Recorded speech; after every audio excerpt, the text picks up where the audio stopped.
Okay, let's go ahead and get things underway. I'm going to go ahead and then just stop Spotify before the music gets too raucous, and we're going to move over to here. Hey, everyone. Spidey Librarian here, and we just had I just had like a really weird technical difficulty about a minute or two later than when I would normally start the show, and essentially like my microphone just wouldn't work. I was starting to talk, and then I noticed that there was no sound coming through. I'm like, whoa, what's going on? Fortunately, I was able to find the problem and fix it like fairly quickly, but I was like, what the hell? This shouldn't be happening. So, anyways, welcome to Classics Revisited. We're going to be watching Star Trek 3, The Search for Spock today. I see some of you guys talking about it in the chat, which, by the way, hello CG, hello Wolf. I see some of you guys talking about the theory about the even-numbered films being good Star Trek films and then the odd number ones not being. And, like, to an extent, I would agree. I would say that 3 is kind of the exception to the rule, though. In my opinion, 3 is, I wouldn't say just as good as 2. I wouldn't even say as good as 4, but it's still, like, pretty good. Like, it's, you know, it's enjoyable. If you were here on Monday for, you know, my mother and I, while we were watching Star Trek II, The Wrath of Khan, we were discussing 3 briefly. And she basically, like, her contention is, like, why would you bring Spock back after, you know, after his sacrifice, that like, cheapens his sacrifice? And I remember telling her, you know, I was like, you know, when I was watching it as a kid or after whenever I had activated as a Star Trek fan, I was like, as far as like bringing someone back from the dead type of stories go, like this is about as good a scientific, like as good a science fiction explanation as you can get. And she was like, "Oh, well, I mean, I guess you're right, but it's still like she basically was still of the contention that, like why kill off a character like that if you're only going to bring him back a movie later?" Which has I mean that has its own merit too. So, I don't know. Um anyways, my apologies. I've not had a chance to eat today. And so I'm basically munching Chex Mix essentially. Um while we talk, so I apologize for all the crunching and stuff. So I got to eat. I don't want to get hangry. So all right. Anyways, I think we're going to get started here in just a second.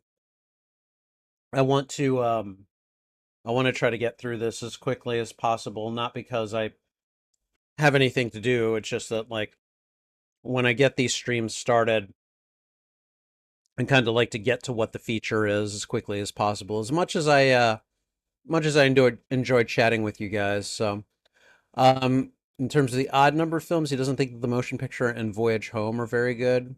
Oh wait, you meant Final Frontier. Okay. Yeah. See, CG and I definitely agree. Like I think Star Trek 3 is really good myself. So Nimoy gives a good performance, but I believe he asked to be killed off because he didn't want to be in any more movies at the time. My understanding is that when Leonard Nimoy was in the motion picture, he had a miserable time being on the set. And I don't know if that was the director. I don't know if that was just he'd never done those types of movies before or what have you. I really don't know. He had a terrible time. So he came back to Star Trek 2 on the condition that Spock be killed off. And apparently during filming for that one, Nimoy had a really good time and was like, maybe I would like to come back if it's possible. And so that's why Star Trek 2 ends the way it does. It gives you that hope that maybe, just maybe, Spock might be able to return.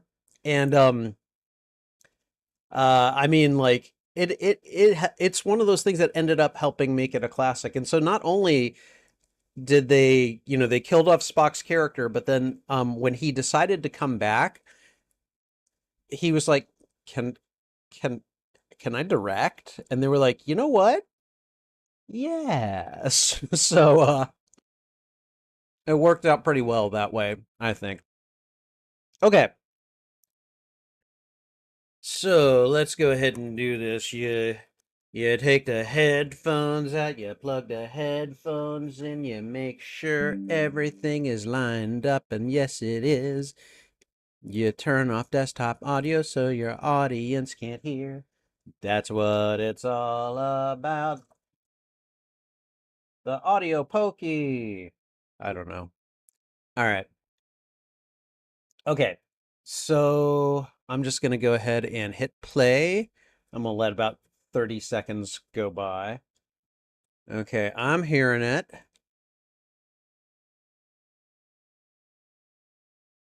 You don't even get the Paramount fanfare here. It just goes straight into the music of the movie. Okay. Hopefully you guys are not hearing the replay of Kirk and Spock right now. All right. Seems like it was good. I'm just going to go ahead and bring this back. Get us back to 000. And there we go. Okay. All right. I think we're good to start. Anybody have anything they want to say before we get started?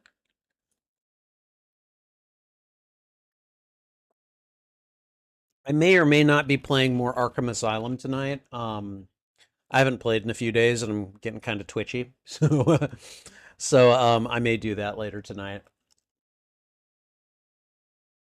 just in case anyone is interested. So okay, how in the hell did I get a hair in my chips? Just shedding, I guess. I don't know. Okay, I'm sure you all wanted to hear that. So all right. So before we get started, just want to let anyone who is new here know if you're here looking for audio or video from the feature in question, it's not going to happen. It's a copyright issue on a stream. You're looking for reaction video content. That's not what this is.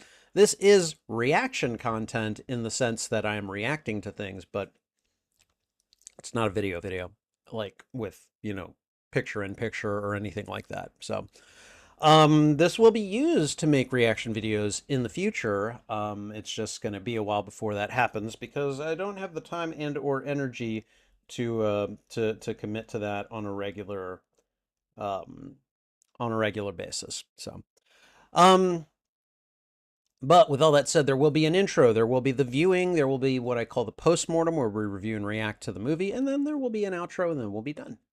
So with that said, we're going to start with the intro in just a second here. I just want to make sure everything is lined up first. And let me see. I can move back a bit. I can go ahead and do that. And then, I always, okay, yeah, I'm a little taller now than I normally am. Okay, good, good. Sorry. The issue of framing has come to my attention when I am watching the films, and it's an entire thing. So, all right. Anyways, I think we are good to go. CG is ready. Yes. Okay. All right. So we're gonna go ahead and start on that intro, and we're gonna do it right now. Hey everyone, Spidey Librarian here, and welcome to Classics Revisited, the live streaming show where I watch a classic film that I have enjoyed, and I watch it on the channel for the first time, and I react to it. I'm not watching it for the first time, but I am watching it on the channel for the first time. Anyways, my definition of a classic may not be the same as your definition of a classic. For me, a classic movie is one that I have simply enjoyed. I was like, okay, this is great. I enjoyed it. Let's watch it again. It can be from 1925. It can be from 2025. It can be from, whenever we want it to be. All, all that matters is that I have to have enjoyed it, or not even necessarily enjoyed it. I suppose that's not entirely true because I have rewatched some films that have been kind of meh on, but I have to have either enjoyed them or at least watched them and kind of acknowledged that, there's a reason that I need to rewatch them, I guess. I don't know. Anyways, and again, apologies for the eating. I'm trying to avoid becoming hangry, so I will try to minimize that as much as I can. Okay. All right. Anyways, um, you can tell I'll be editing this one quite a bit. All right. So today's feature is the 1984 film Star Trek III: The Search for Spock. Excuse me. There we go. Human bodies are weird. Okay. All right. Today's feature will be the 1984 film Star Trek III: The Search for Spock. Please remember that as Classics Revisited is both a reaction and a watch party, this show will serve as a reaction and watch party to the 1984 film Star Trek III: The Search for Spock. So there is a prevailing theory, sorry. So there is a prevailing theory among Star Trek fans that, generally speaking, the even-numbered movies tend to be really, really good. And then the odd-numbered movies tend to be, I'm not going to say bad, although some of them certainly are, but they are generally not of as good a quality as the even-numbered movies. And I would say, by and large, it's fairly accurate. But I would also say this: Star Trek 3, The Search for Spock, is certainly the exception to the rule. Um, I know some people might have their issues with this movie. They might have problems with the narrative, or they might just think it's too hokey or too Hollywood or whatever. Um, I never felt that way. When I finally activated as a Star Trek fan and was watching these in sequence and, trying to make narrative sense of everything that's going on in these movies, I remember thinking, you know, as far as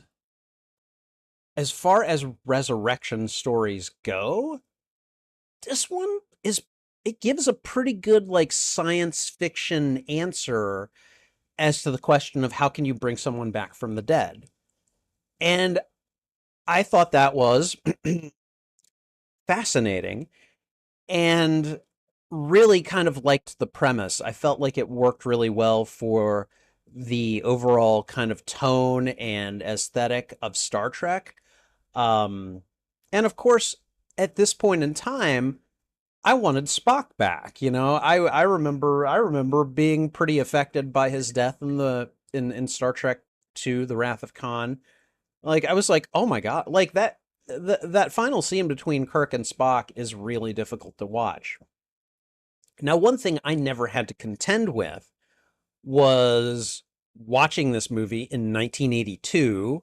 I didn't. I didn't really watch it as someone who was becoming interested in these characters until like sometime in the 90s. Okay. So all the other movies had been made. I could just go straight to the next one. I can't even imagine what it must have been like in 1982 watching Star Trek II, The Wrath of Khan, watching Spock die, and then having no, like, just like, because at that time, you didn't know he was coming back. You had no idea what was possible. And so it's like, that's it. Like, Star Trek ended with the death of Spock, like, at least back in 1982. So I can't even imagine how excited fans were to revisit and like the excitement just from the title alone, The Search for Spock. Like, wait a minute, what?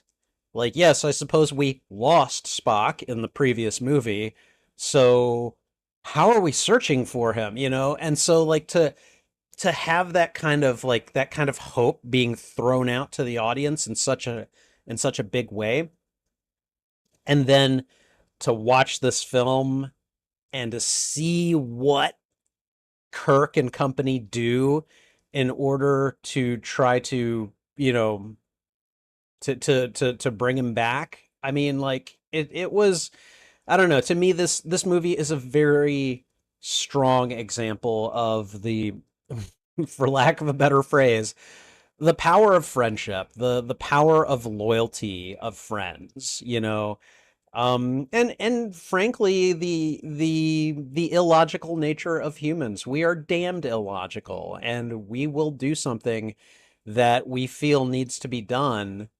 Um, even if the rules tell us not to, and again, we get a lot of that in this movie. And yeah, I don't know. I'm actually pretty excited to rewatch this one. And we are going to do that in just a moment.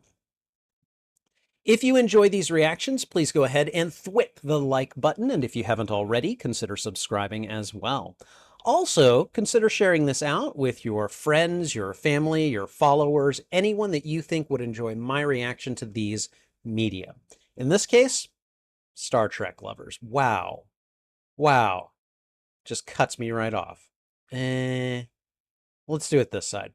In this case, Star Trek lovers.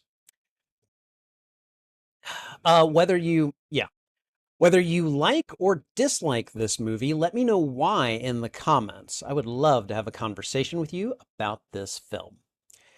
You can find the full, wait, yeah, that's everything, isn't it? Okay, at least for now. All right. And finally, you can find the full and unedited live stream of this reaction on my YouTube channel. There is a master playlist of all movies that I have seen and reacted to, and I'm dividing them up into smaller playlists, usually by genre. Star Trek III: The Search for Spock would definitely fall in the science fiction playlist, obviously. I believe it also goes to action, adventure, and I believe thriller as well. And I would also create a tag playlist for Star Trek films, which this would which this one would obviously be a part of. Whichever of those playlists you go looking for, you can find them on my YouTube channel under the category Watch Party. Okay, and I think we're good to go. We're going to get started here in just a moment. Again, please forgive my eating crunchy things today. I usually indulge in grapes or something that are not as easy to pick up. But you know, circumstances being what they are, you know, we do what we can with what we've got. So, all right, let's go ahead. We're gonna get this show on the road. Okay. All right. In CG's opinion, Search for Spock is better than Undiscovered Country, which is one of the even-numbered films. I don't know that I agree with you there, but I do think that this movie is definitely in the same tier as a lot of the even-numbered films. So, you know, do with that what you will. All right. Okay, let's see. Whoa. I did not hit play. Why would you do such a thing? There we go. All right, let me bring up the script for the timer. Go ahead and do that. Okay, and then I want to make sure we're gonna put a couple of. Oh wait. I should go to the I should go to the Classicus revisit. There we go. I'm so sorry. I completely forgot about the overlay, guys. Yeah. All right. Well, hopefully it's not that big a deal. Um, yeah, it shouldn't make too much of an issue for editing purposes, so. All right. So let me go ahead and put a couple of extra seconds on the timer. There we go. All right. Okay, and those of you who have been here, you know how this works. I'm going to throw out the thwip about a second later. I'm going to click play on the feature, and then hopefully about a second or two after that, I will restart the timer. Things will probably still be off by a little bit because I'm not perfect, but they should be close. The timer should give you an indication as to where I am, a good approximation of where I am with regard to the movie. So, all right. Let's go ahead and get this one underway. Again, I've been excited to watch this one, so we're going to go ahead and do it right now, okay? All right, guys. Okay, everyone. 1984's Star Trek III, The Search for Spock. All right, here we go. Ah.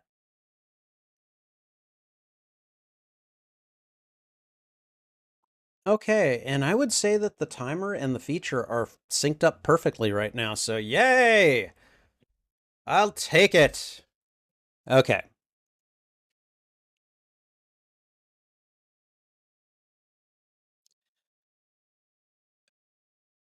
See, the movie opens up already trying to destroy you because it's replaying the Kirk and Spock interaction. It's been edited a little bit, but like they're basically replaying, hell yeah, you guys remember this? You remember this moment that broke you? We're going to show it to you again, you know?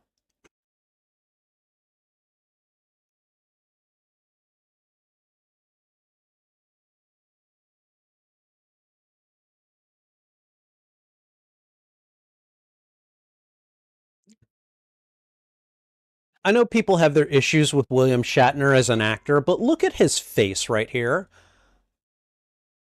Look at the loss right there, you know? Like, oh my god, that's my friend. He is gone, you know?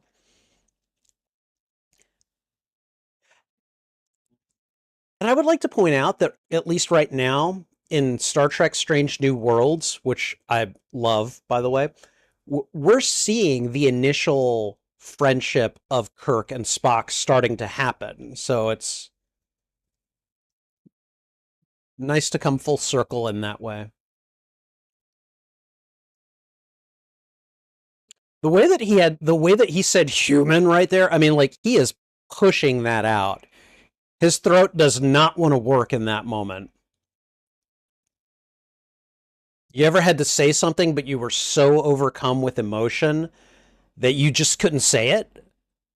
And so you force yourself to say it? That's what he was doing right there.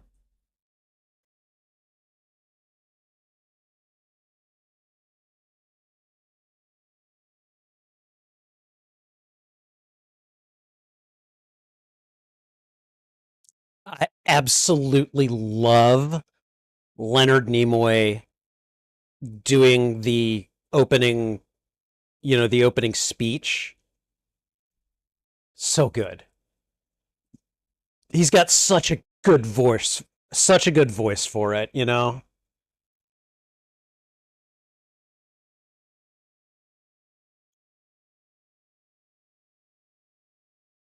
It's true that Spock isn't in this film very much, but Spock is present in the film. He is he is the main motivator of the entire film, and I think that really counts for something. Um, and really, I feel like a movie like this would have more going against it if Leonard Nimoy were in a majority of it. I think that getting him back, that's the prize, that's the payoff. That's what makes this movie worth watching. And so I really feel like, if Leonard Nimoy had come back within the first 20 minutes of the movie, I think audiences would probably have been like, yeah, no, this wasn't as good. Like, nice that he's back, but you know, I don't know. Um, I think it says a lot for how much people loved the character and missed the character that the movie essentially becomes like this quest to see if we can locate him, if we can bring him back. And I don't know. I just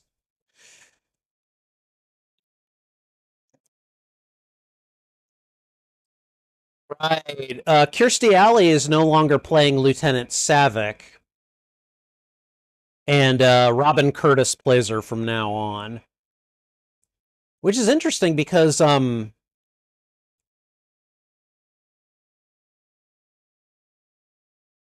mean, I guess a lot changes between these two, the last movie and this one. Um, but yeah, I don't know. I wonder how people felt about her back then. Also, Christopher Lloyd plays Krug, and I would argue that Christopher Lloyd is the one that set the standard for the quote unquote modern Klingon that we see during the golden age of the Star Trek shows. Like he set the bar.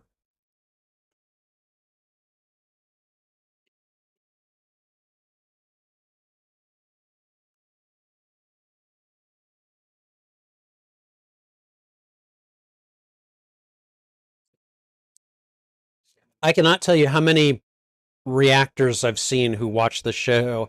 Their faces light up when they see Leonard Nimoy was directing this one. So,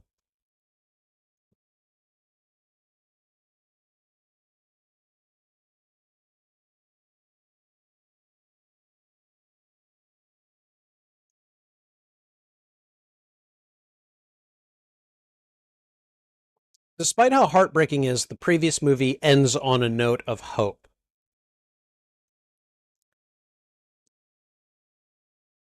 Now Kirk is not quite as hopeful.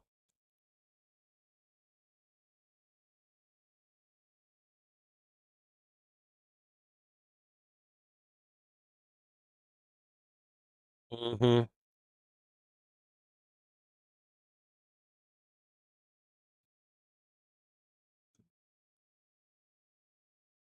Science, empty science station.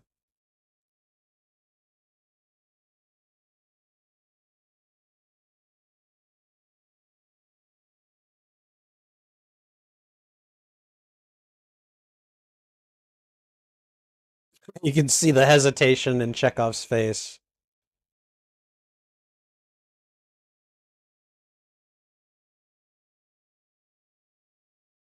They don't want to talk about Project Genesis.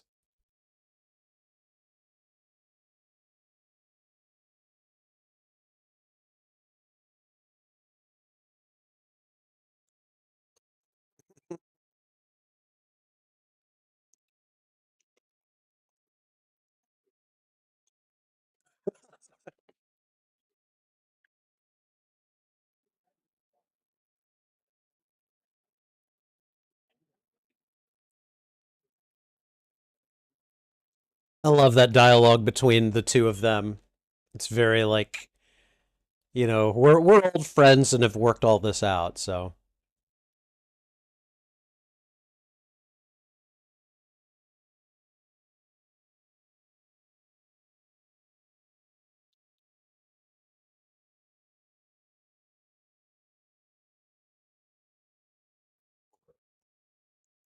that was dramatic.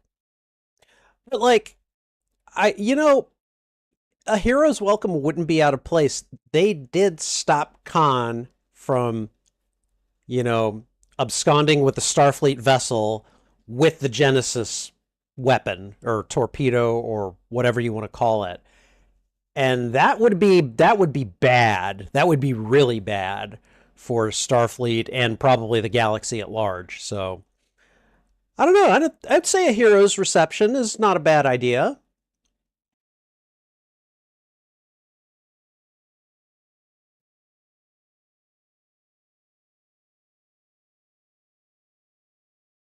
You people, good old Klingon racism against Klingons.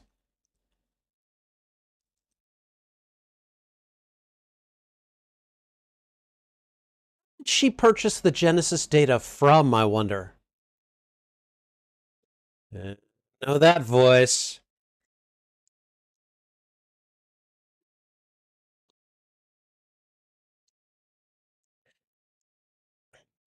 Now, I would think these guys would know that Klingons have cloaking technology. I don't understand why he's like, what the heck?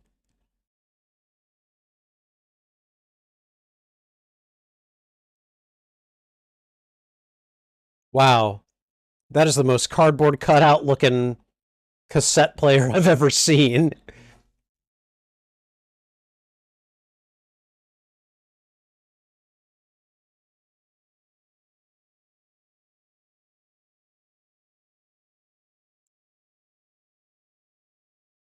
Uh oh.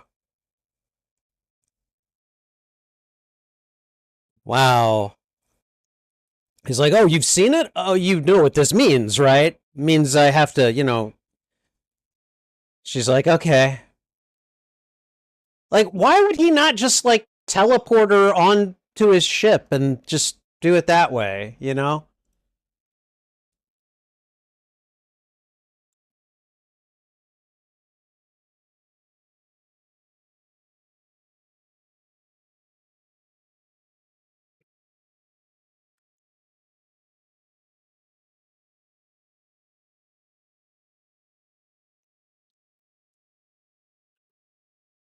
Like, was that his wife or something? I don't understand, you know?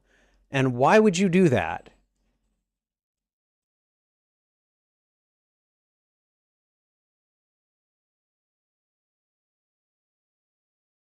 That was a completely unnecessary death as far as I'm concerned.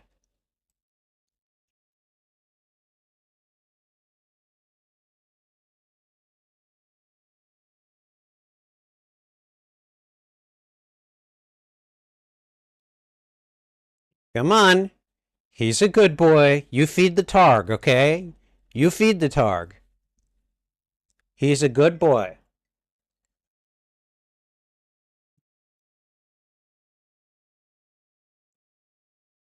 And the heroes have finally arrived home.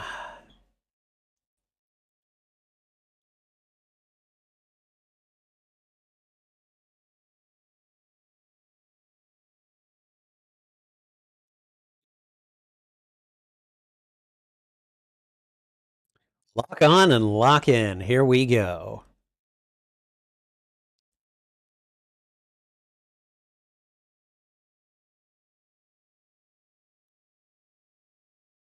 That was nice of them.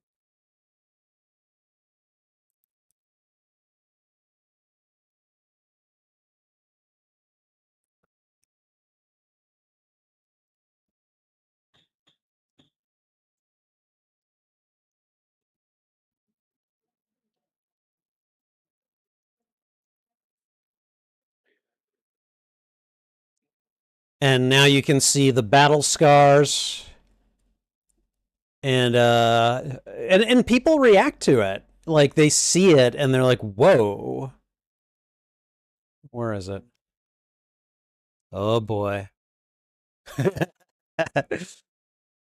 the Excelsior." Yep.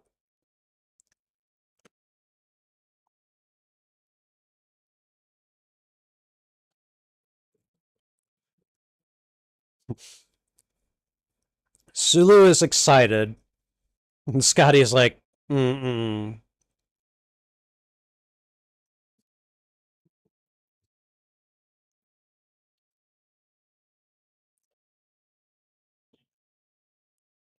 That's Yeoman Rand, isn't it? And look at that. People are like, Jesus, what happened to her?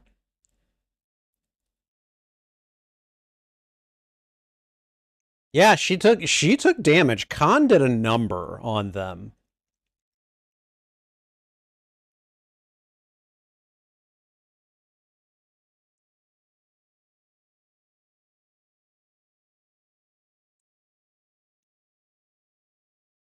Oh, yep.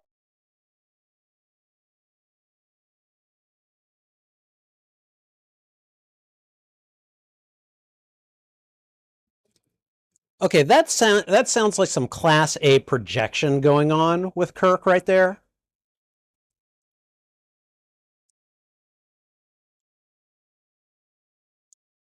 And I mean, no offense, but why is Chekhov not going with him? He's kind of, at least from what I can gather, he's kind of like the acting chief of security while he's on the ship. Like he's the one that sealed Spock's room, and I don't know. It's like, why is he not going with them?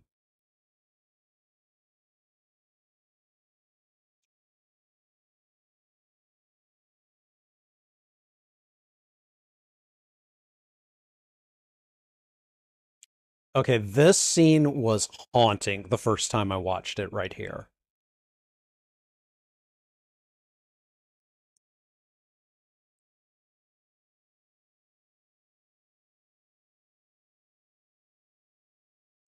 This does not sound like McCoy here.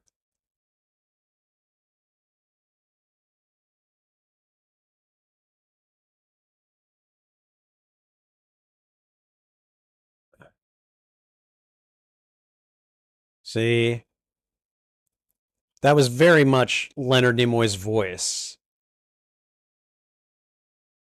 but he and DeForest Kelly are close enough, like that this isn't a huge leap. So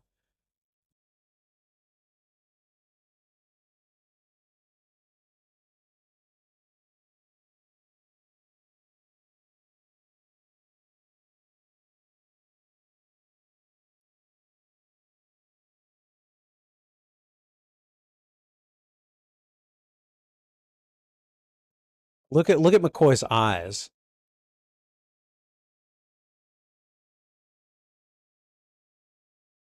Wow.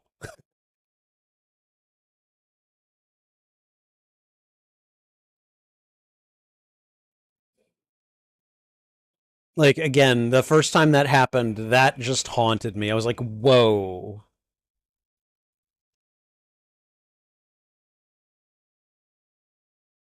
I can only imagine what audiences in 1984 were thinking and feeling when they're watching this movie for the first time, you know?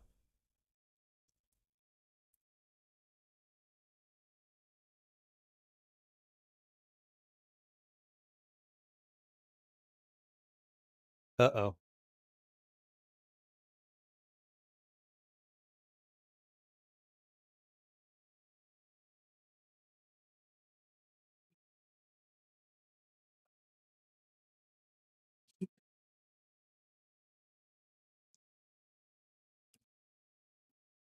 That's not true. That is not, the Enterprise is not 20 years old. The Enterprise is 40 years old at the time of this film. It's been in service for 40 years in various capacities, but it is not 20 years old. That dude, I don't know where he got his information.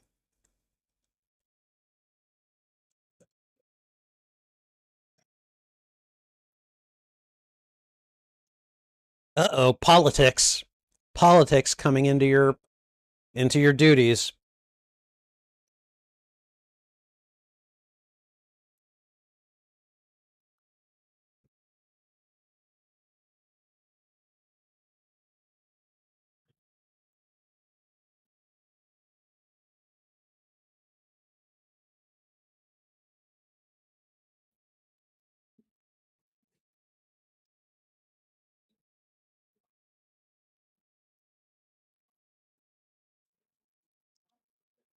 I love how they took Carol Marcus's narration for the Genesis effect and they've just put William Shatner's over it. Like I get why they did it. It just amuses me that they've done it, you know. There's your Genesis wave. And then same thing that we saw in 1982.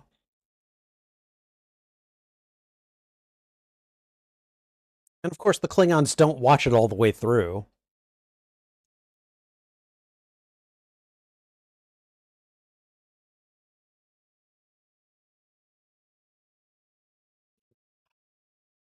So I think that's John Larroquette right there.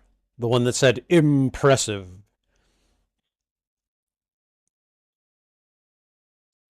I think he's Maltz.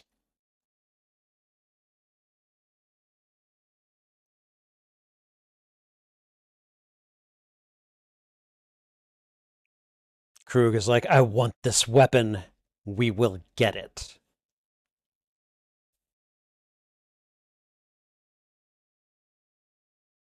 Yep.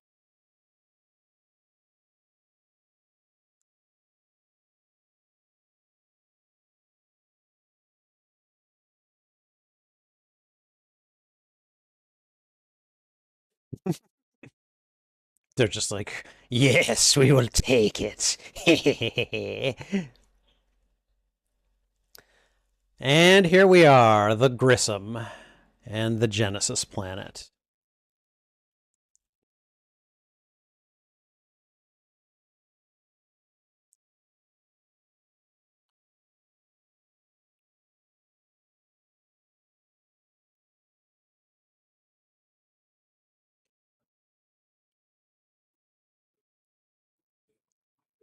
And here we go. 20 minutes in, we finally get to meet Lieutenant Savick and David Marcus again. Thank you, Captain Esteban.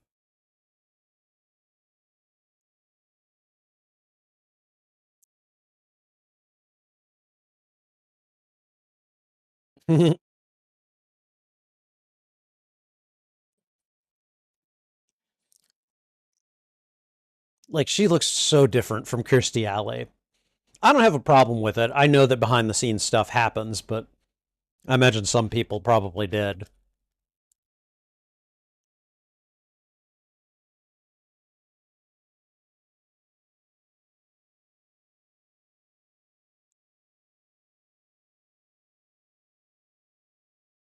Interesting.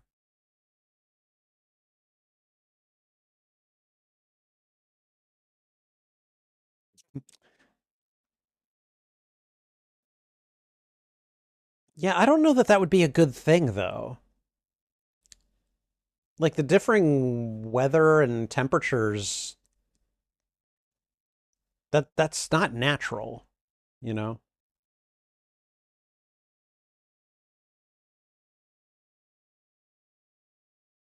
So the Enterprise would have had to have met with the Grissom, offloaded David and Savick, and probably most of their trainee crew too.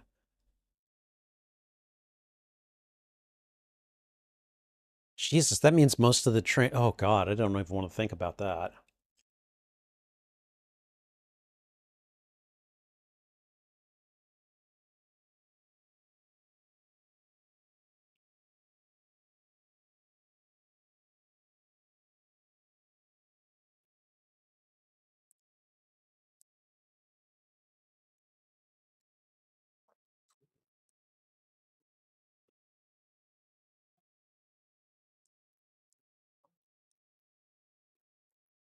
God, he's a rules lawyer. I don't like this guy. I completely forgot about him, but it's like, dude, you're a tool. Ah,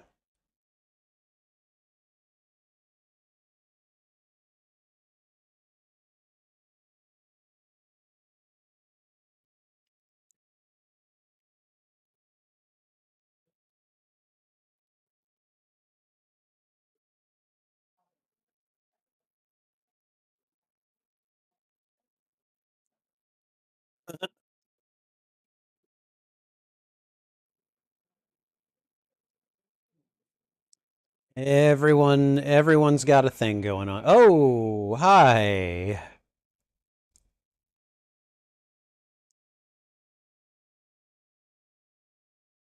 Uh-oh, Spock's dad is here.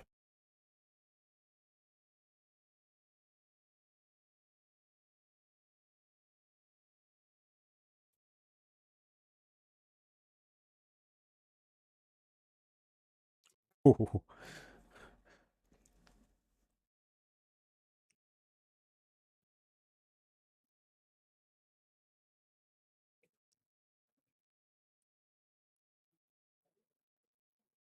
See, he is not happy. He's like, come on. You screwed up, boy.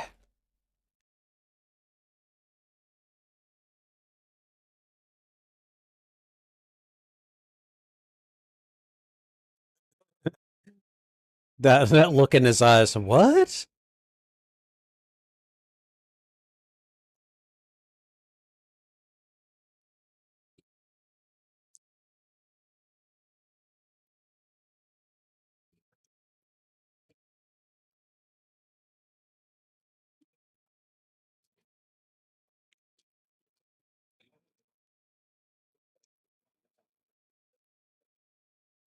Kirk must be so confused at this point. Like, what?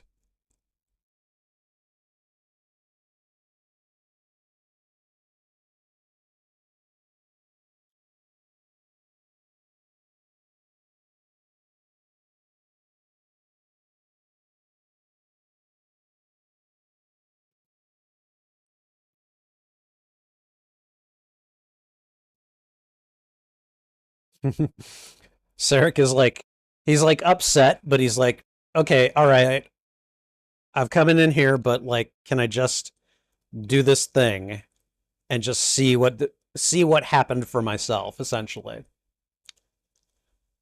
I can appreciate that, and you can see that Kirk is like, dude, you're my best friend's dad. I'm trying to be patient with you. I swear to God, nothing untoward happened. You know.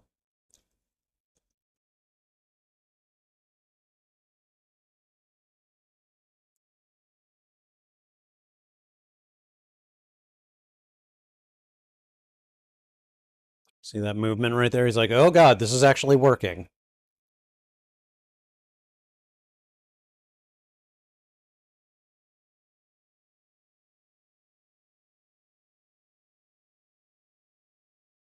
Oh, yeah, that upturn eyebrow, like, oh God.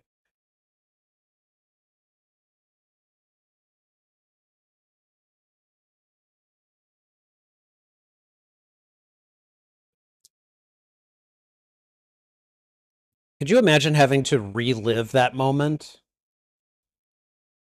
And then, and now Sarek finally understands what actually happened.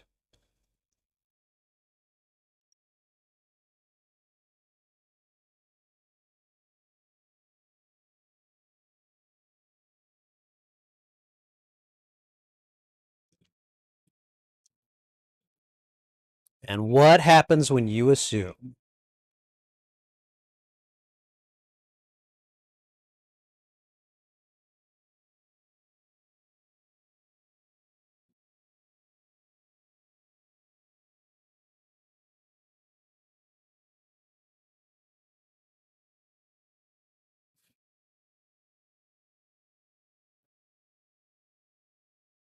God, that has got to sting.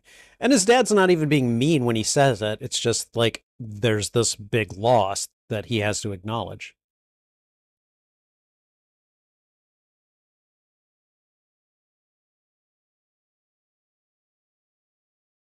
Kirk's like, I don't believe he would have let that happen.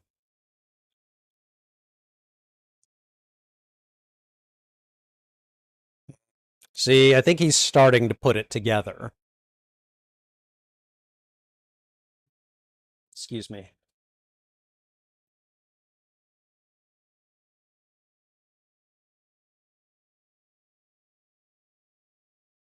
Yes.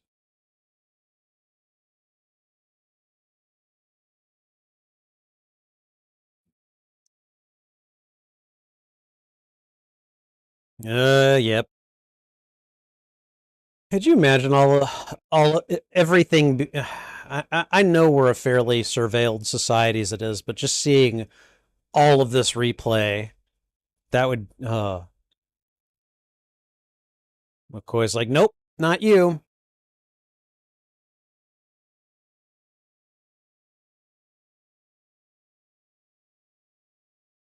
Knocked him out with the neck pinch.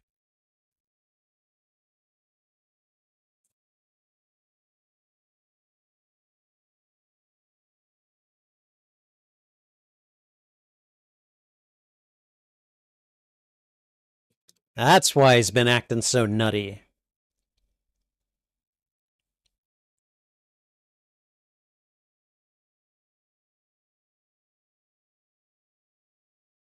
Bring them. So not just McCoy, he's got to go and get Spock's body.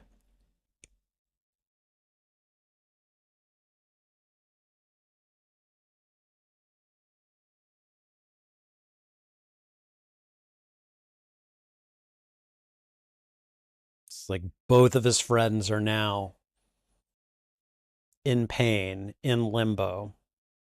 He's like, nope, I can't have this, you know?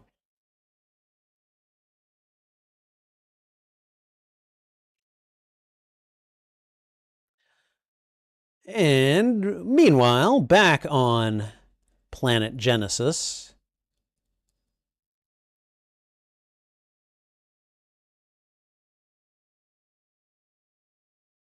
Ba-ba-ba-bum.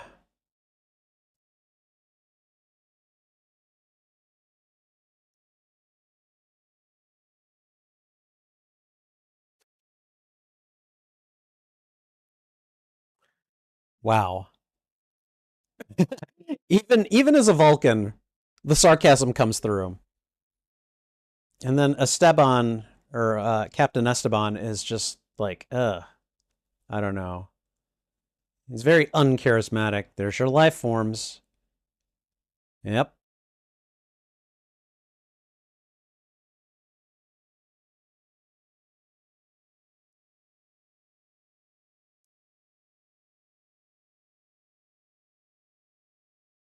And notice how he's like, yeah, I'm not going to answer that question. I could, but I don't want to.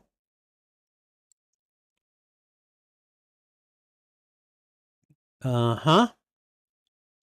There is no body in the burial tube.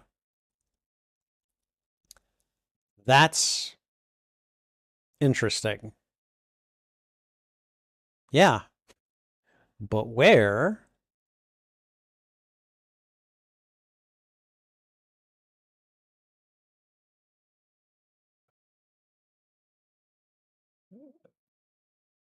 And where is that sound coming from? Hmm?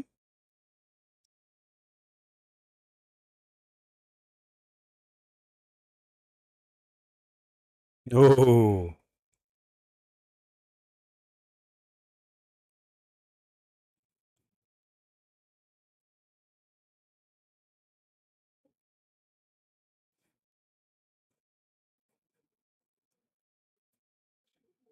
Hmm.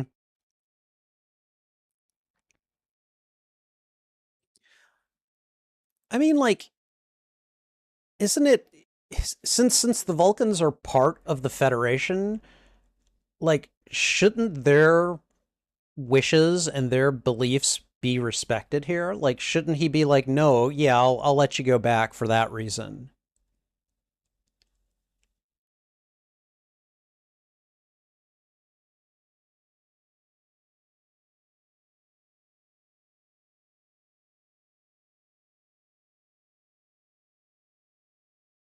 Rationality? Is he a Vulcan now?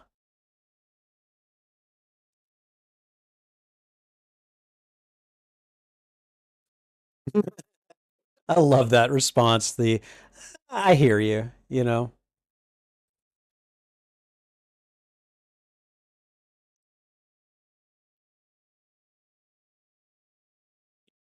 And I love what he says right here. I'm therefore going anyway.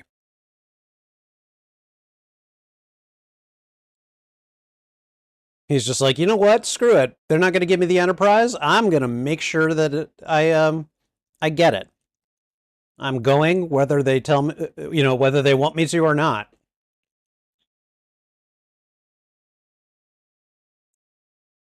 Tribbles, tribbles at the bar.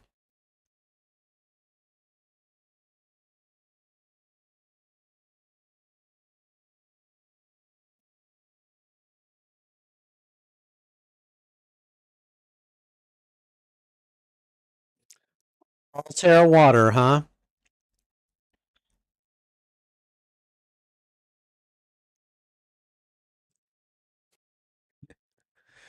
Uh huh. He's being all Vulcan like, but he doesn't know how to be.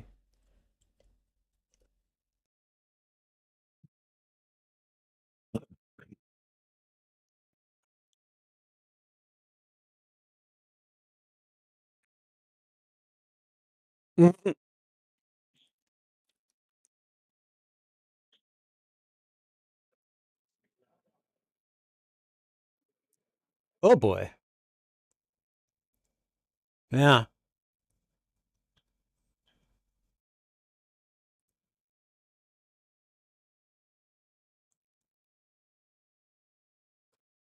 Really? So he's been sending out messages looking for a ship.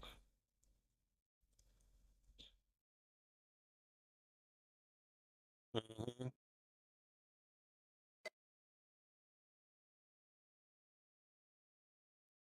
Yep.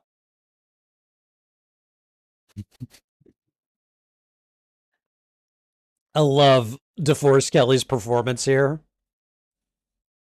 He's like he brings the snark. He's trying to be logical, and then he just cracks.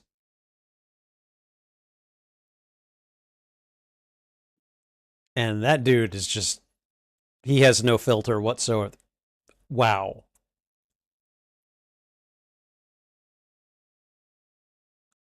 my backwards friend. Oh, hi.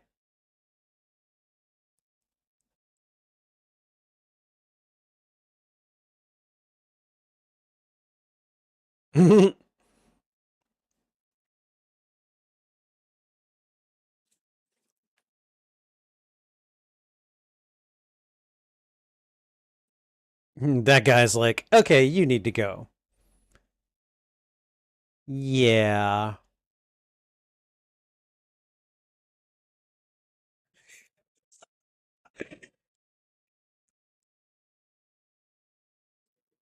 He's like trying to perform the Vulcan nerve pinch and he can't do it. And that was flipping amazing. But apparently humans can learn to do that move. Spock has taught Laan Noonien Singh to do it in Star Trek Strange New Worlds. So it's apparently just hard for humans to do, not impossible.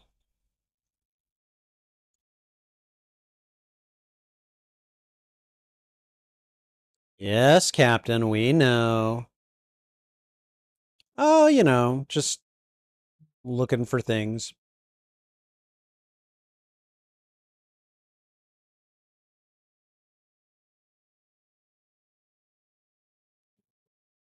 Jesus, okay, whatever, dude. Love this. I thought it was pretty damn funny.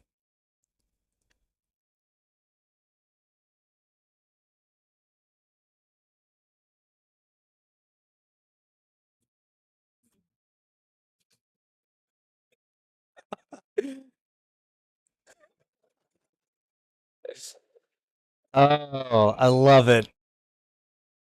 Even with Spock not around, like the argument continues. They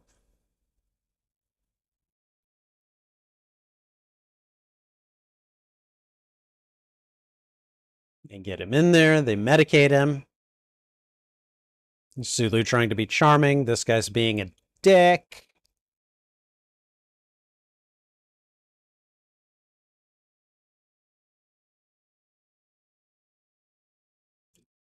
And I'm gonna knock the dude out. And Sulu's gonna armbar the dude.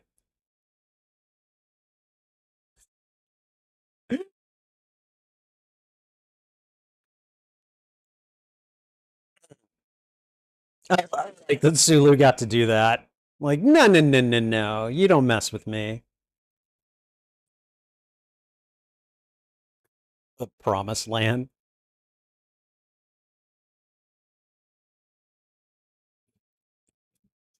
So Chekhov is coordinating all of this. And Scotty's doing his part on the Excelsior.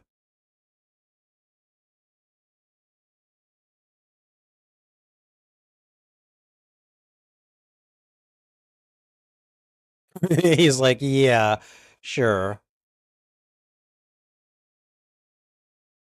He has no desire to be here on the Excelsior.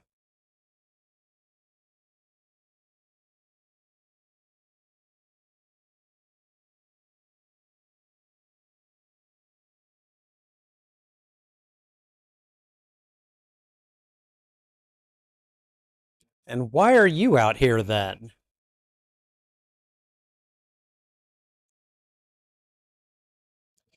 Oh, I love that look she gives him.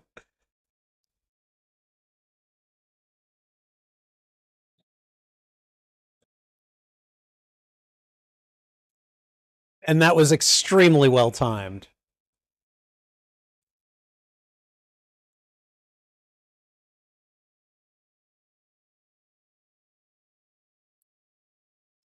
Nope. Nope.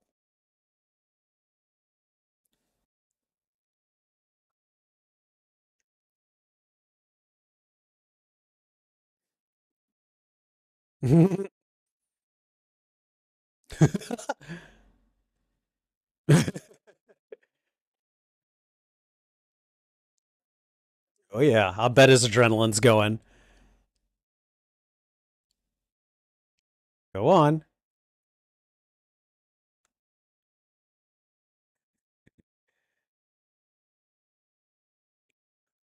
McCoy.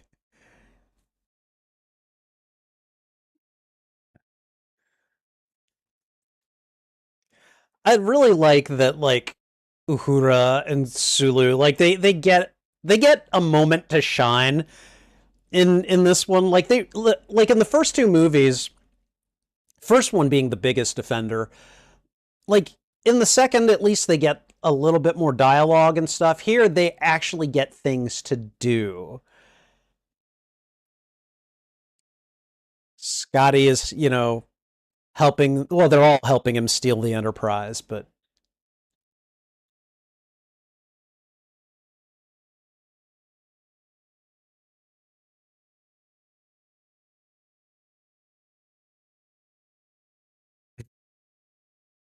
Chekhov's like, shut up. Come on, we're going. It's a boys' road trip, apparently.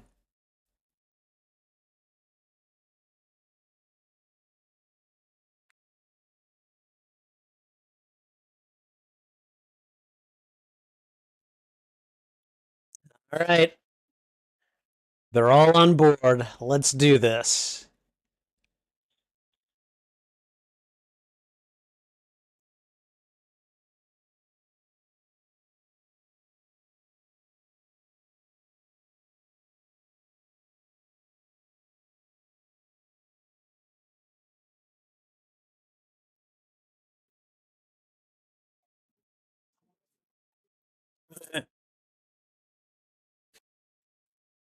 It's like, nope, not doing it. We're just we're just gonna go.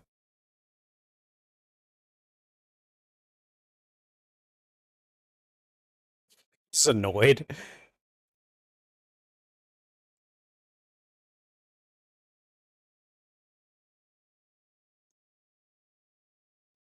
He's like, all right, fine, I'm coming. That is a battle damaged Enterprise getting the hell out of Dodge.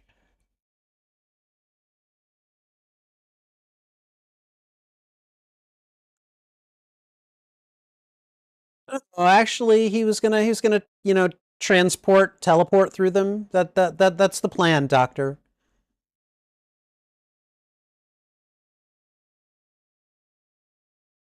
Of course they are.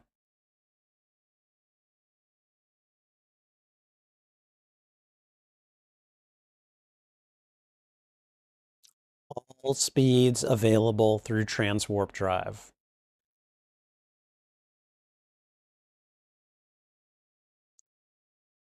So I'm guessing transwarp drive ended up going in the same direction as the spore drive that Discovery had. Missing technology that they tried and it just didn't work out long term, so they just terminated it. It's like, hey, let me do my thing, all right?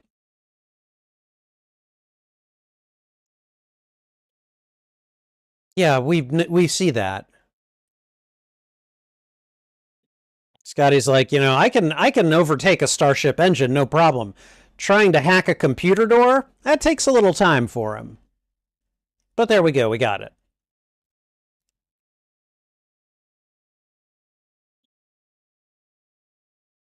Scotty's like, I cannot believe that worked. I actually did it. Oh my god. All right. Time to go.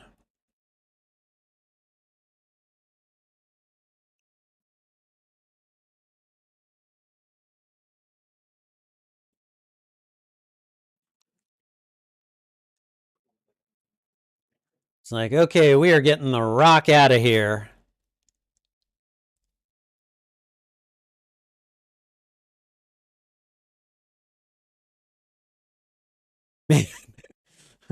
This guy has got that like snooty superior captain, personality down. This is a guy who is like used to things going the way that he wants them to.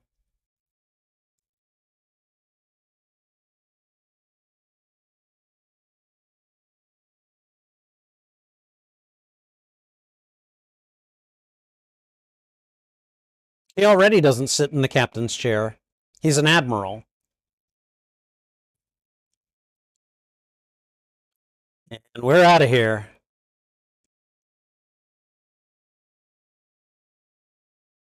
And probably everything they've got. Execute.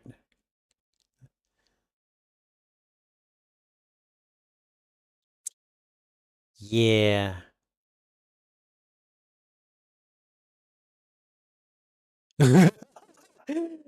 They've got nothing, and yet it's saying that they've got full power. Morning, Captain. It's doing some kind of a reboot.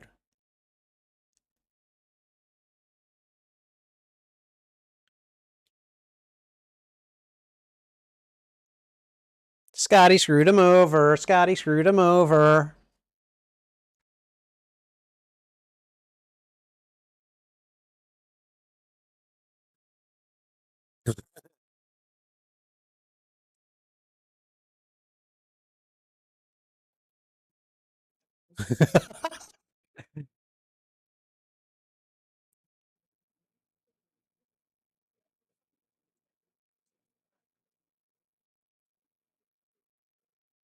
In whatever fleet we end up serving. Love it. All right.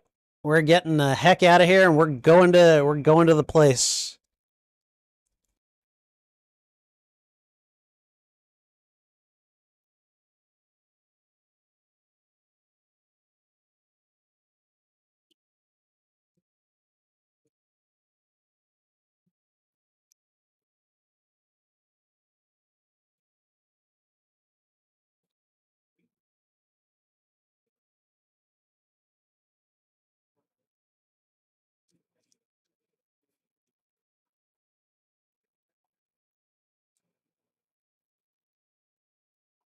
Uh-oh. Well, that's definitely not an evolved microbe.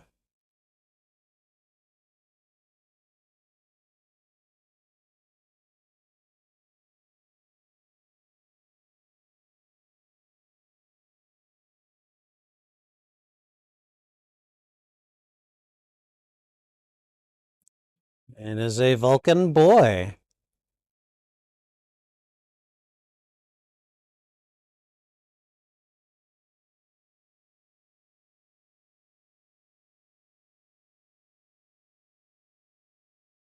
Damn.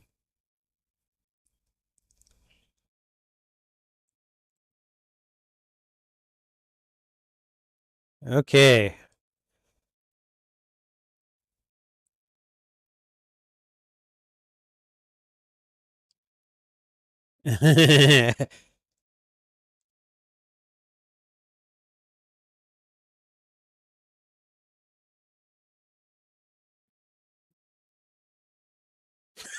The look of disbelief on that woman's face. Like, what?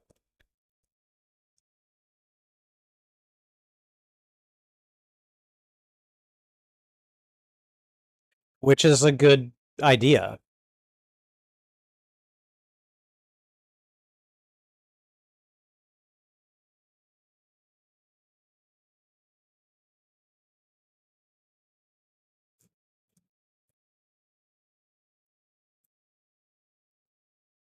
It's like something extraordinary has happened and he can't handle it. He's like, okay, all right, the book is not working. I'm gonna grab things by the book even tighter. And then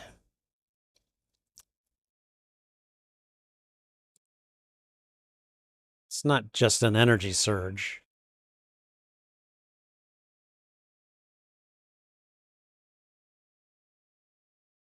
Okay, so as soon as I see that, I'm ordering shields raised. Like, all right, Krug is very specific here. Just target the engines. That's it.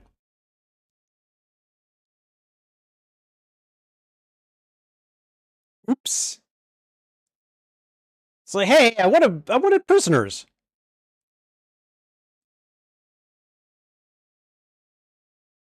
Well, lucky shot, huh? How lucky do you feel now? Animal.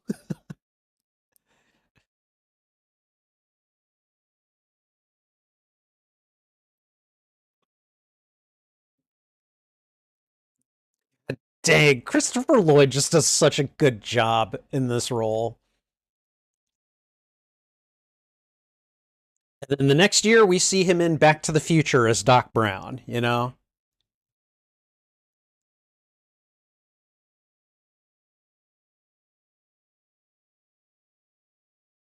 All right, well, we've got an erstwhile family for the moment, family unit.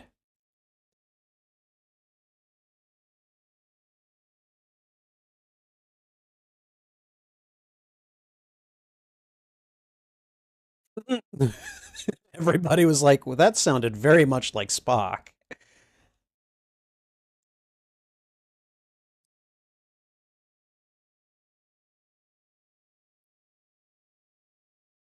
Wow. See, and then Krug is just like, you know what? I'm going down there to this planet. I'm not sending my Klingon lackeys. I'm a Klingon lackey. I will go. I don't. Like, it's not just Christopher Lloyd. It's also the characterization. But Christopher Lloyd definitely helps it along. Uh-oh. Oh no, mom's mad. What did you do?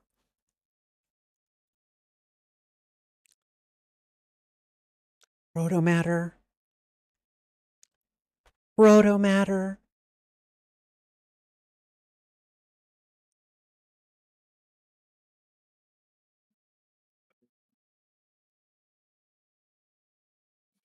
Wow, comparing him to his dad immediately.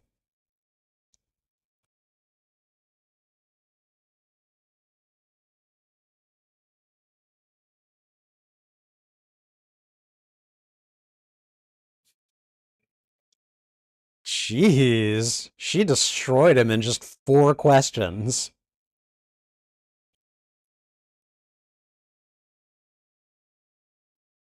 Dang, those things have evolved very quickly.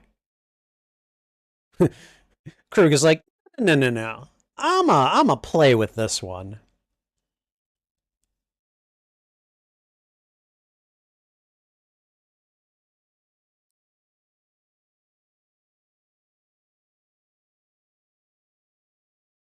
It's like, I can take this thing. Wow. Bridge, there's nothing happening here. I just got into a stranglehold contest with a thing.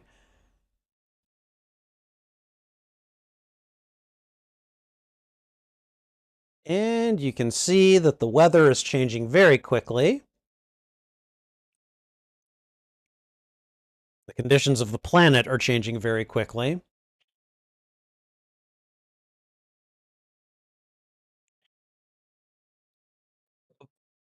Props to Merritt Butrick, by the way. Merritt Butrick passed away in 1989. He was a gay man with AIDS, and he was one of the casualties of the AIDS epidemic. So all of my best to him and his memory. He did a lot in just 2 movies as Kirk's son. So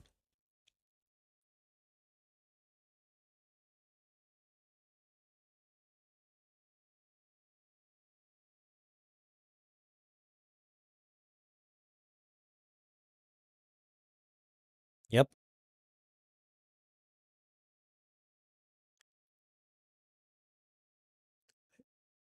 he's not gonna live much longer. Yeah, if the proto matter is aging the planet quickly, that's going to be an issue.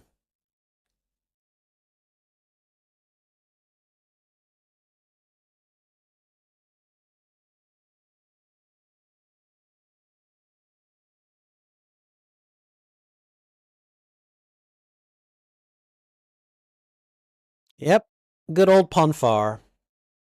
Like you do.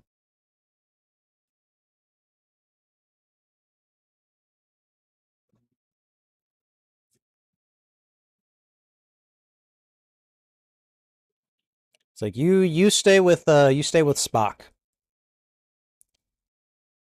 It's like he needs her more than he needs him.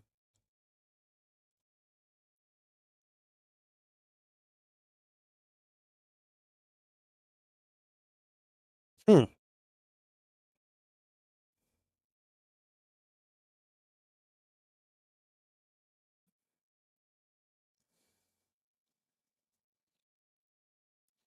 Yeah, Esteban, I mean, if they were still around, I'm pretty sure Esteban would not have joined them. He's very by the book. By God, the book is boring.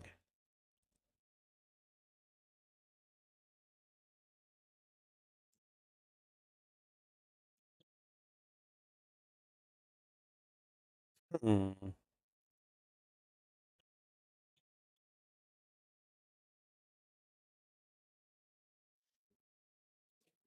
Good God. Yeah, that would wake me up. I'd be like, "What are you? Oh, and here it is. He's a young adult now.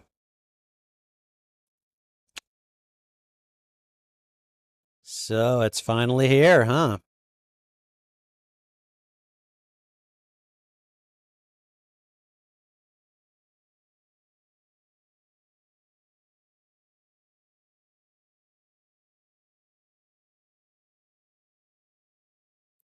The burning of his Vulcan blood. Uh-huh.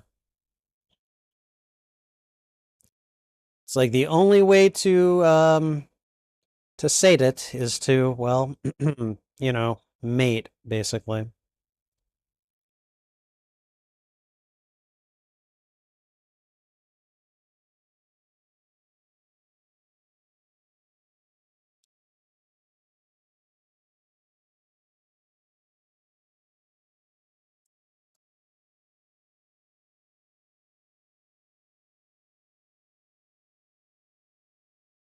Okay, so he can at least mimic gestures. Because he hasn't said anything. He just has been screaming in agony when called for, and that's it. Go on.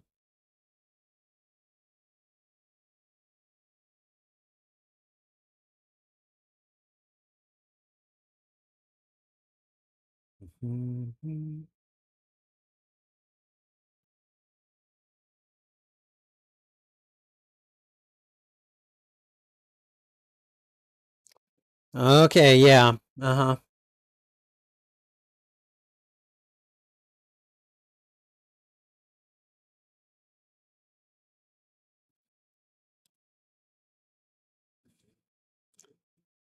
And of course, the Klingons are still around.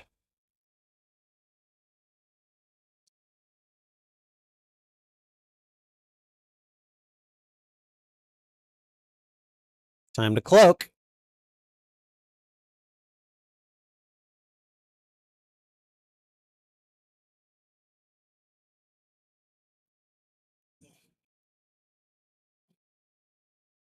Oh, he's a good slimy boy, isn't he?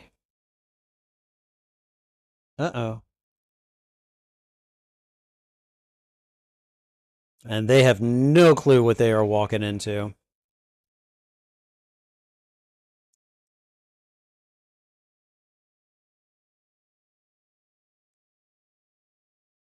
Right before it cloaked.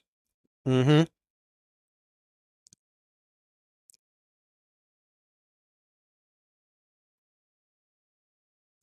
Oh, right. Okay, so the Grissom probably is also a scout class vessel. That makes sense.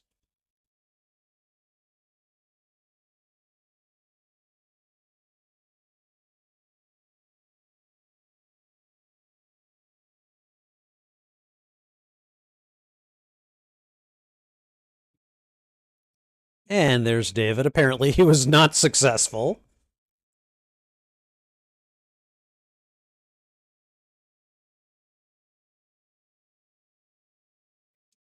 God.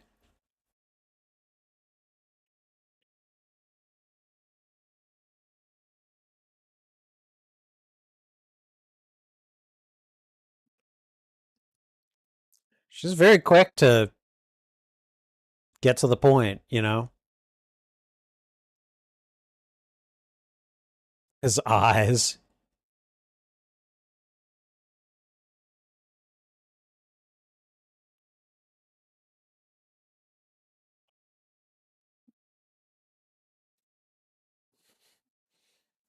If she'd have responded something like, "Yes, Daddy," that would have been funny.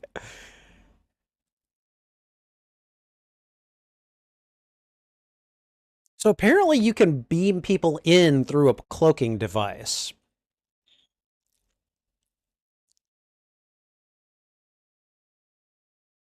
And you can see the hope rising in their eyes. They like hear the voice and like, oh God, David, your dad's here.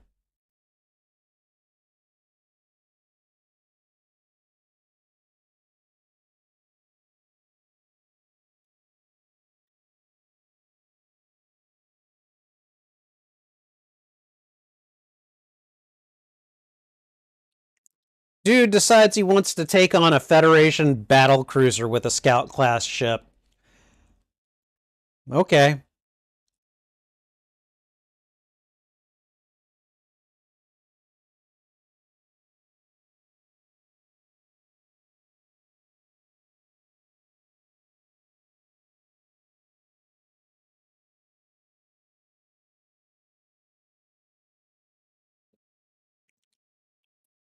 I love this part. He's just so determined. I'm a smack these guys right in the face.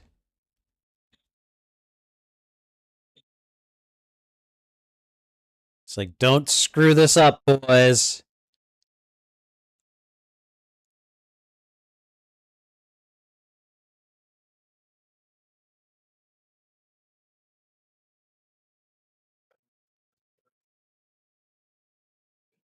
Raise the shields.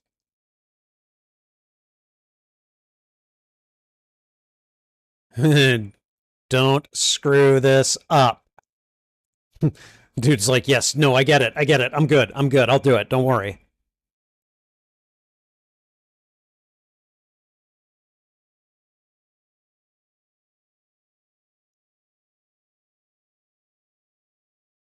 Raise shields.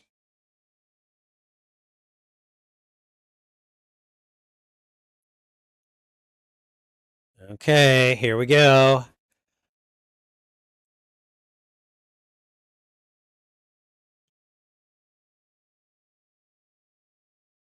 I mean, they should know Klingons well enough by this point, right?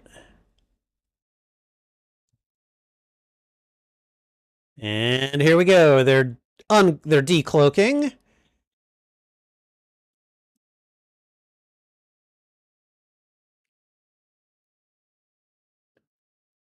That thing took 2 torpedoes.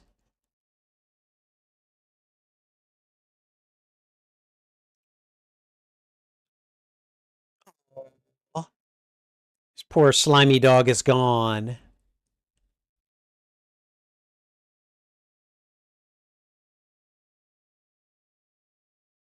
Oh, someone's pissed.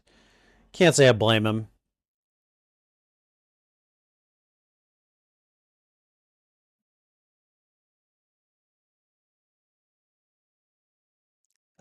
So, no shields? That's not good.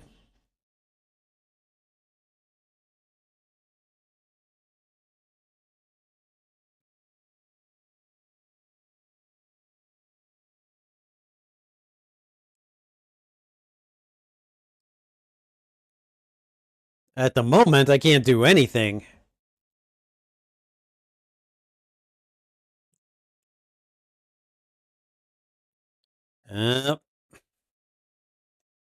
Time for a bluff.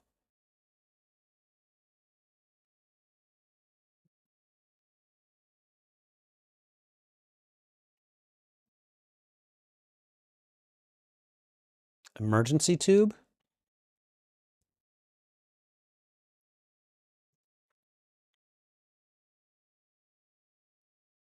See? He's really smart. I like this. Put him on screen.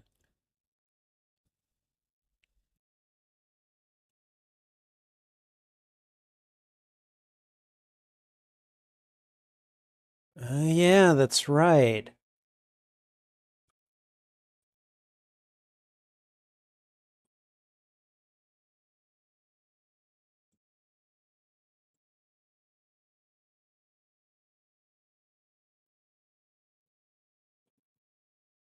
Hmm.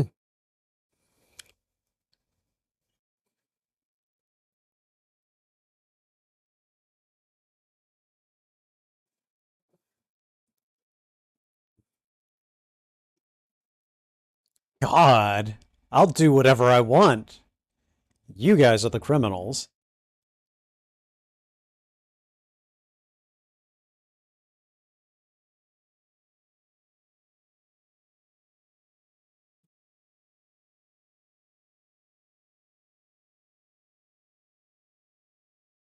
Wow.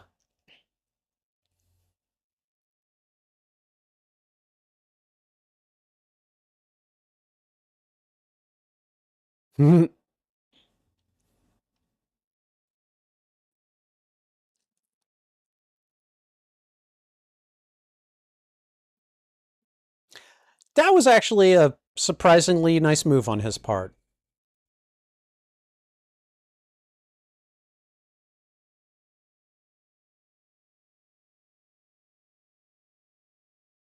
Ooh, what?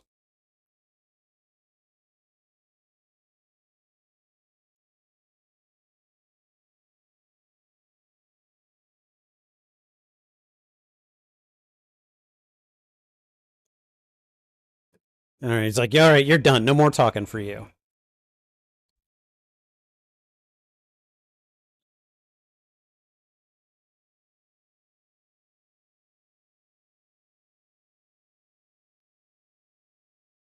Oh.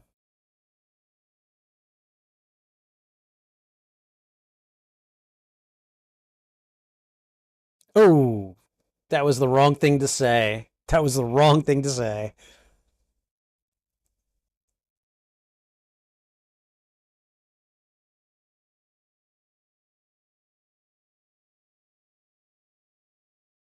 Okay, now that was kind of a dick move.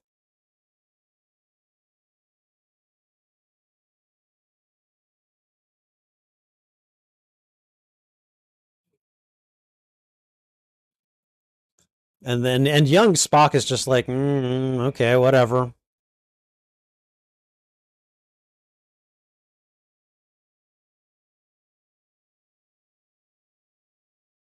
Oh boy. David's like, nope, nope, nope, nope, nope, nope, nope. You can't have her. Oh. David may be brash, but he is no combatant against Klingon. Oh. Oh. It was a Klingon duktach to the gut. I don't think you come back from that.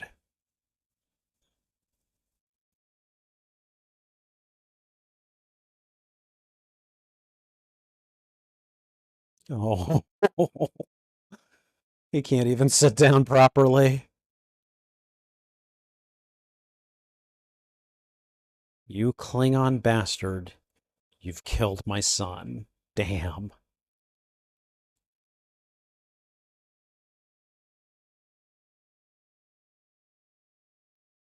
Scotty just looks so like, oh my god, dude, I'm so sorry.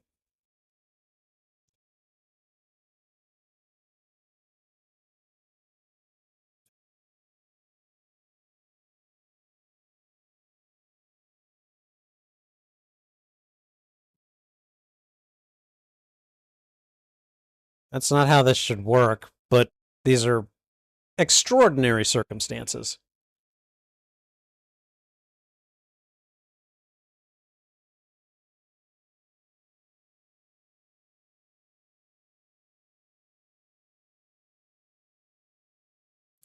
See, again, Krug is a bastard, but he's like, in his way, he's a noble bastard, you know?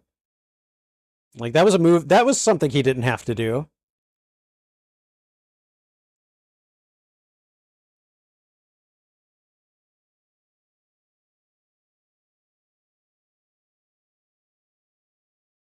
I don't think it works like that, but sure, go ahead. I'm okay. I'm okay. Just give me a minute. I got to deal with this.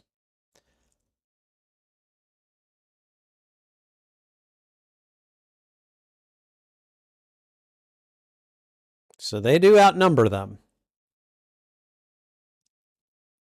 He's like, I got to think my way out of this. Yep. He's like, yep, I know what we're going to do.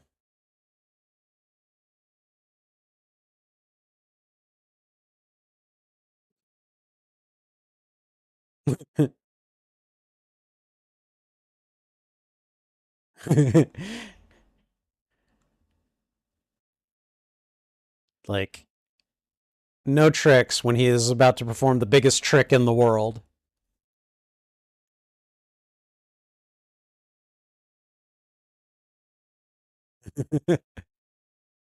All right.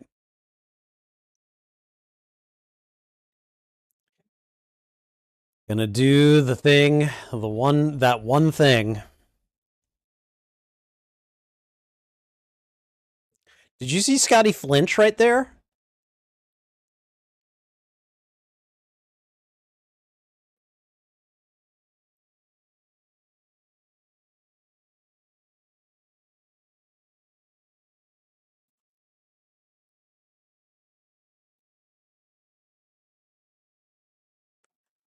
Oh boy.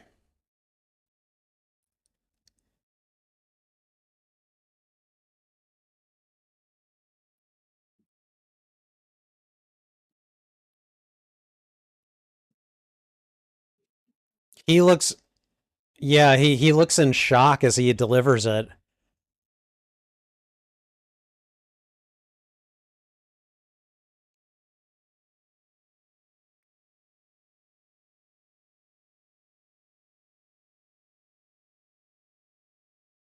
All right, let's get out of here. We gotta go. They're just like, yep, we're gonna hotfoot this. This, I'm sorry, this was a brilliant move. Like, you know what? I'm not giving him the ship.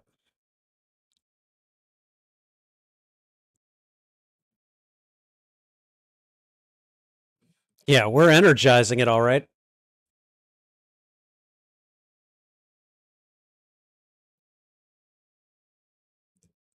And there they go.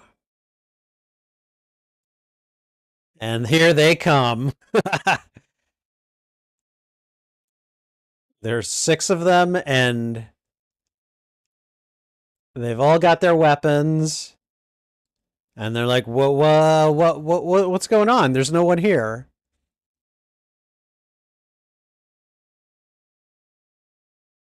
It's like, are there any people this way? No? Okay.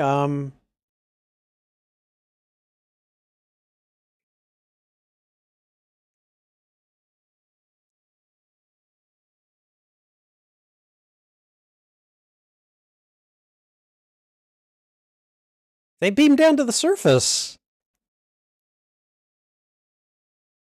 The only thing speaking. Yeah, yeah, let him hear.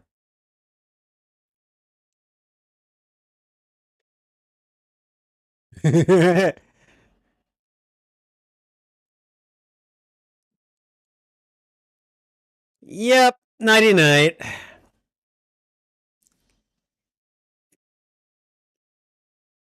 There goes the bridge.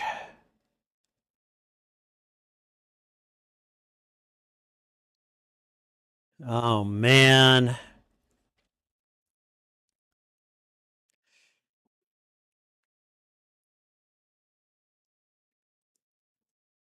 Now, again, I wasn't there, but I can only imagine what it must have been like as a moviegoer and a Star Trek fan in 1984 watching the Enterprise get destroyed. Just boom, gone.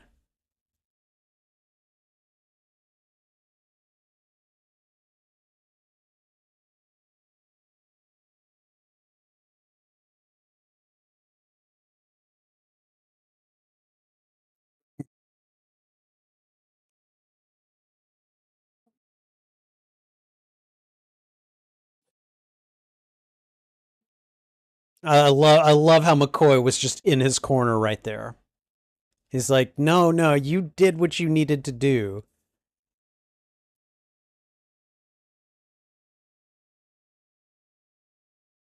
What you always do. Turn death into a fighting chance to live. Okay, so there's what, maybe 4 officers left total, including Krug.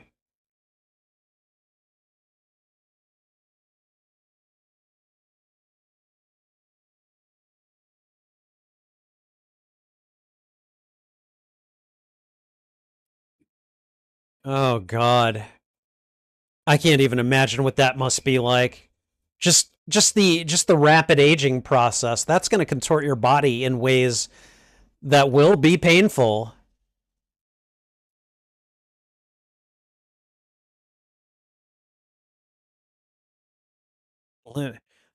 Now listen here, boy.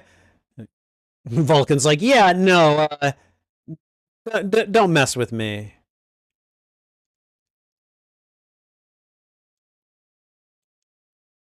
This other Klingon is not so stupid. He's like, oh, I'm just going to sit back and watch.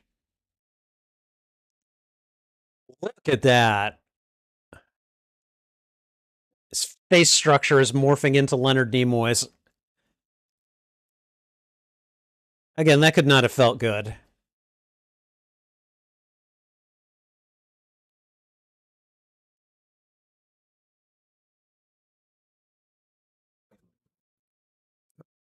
Well, he's not getting up anytime soon.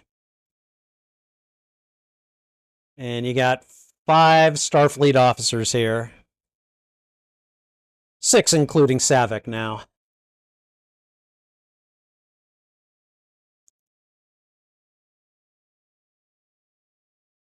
Oh.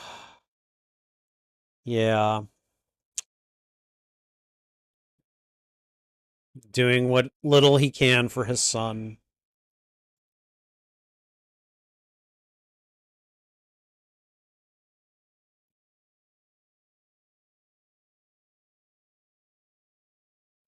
Can't even imagine what he had to tell Carol.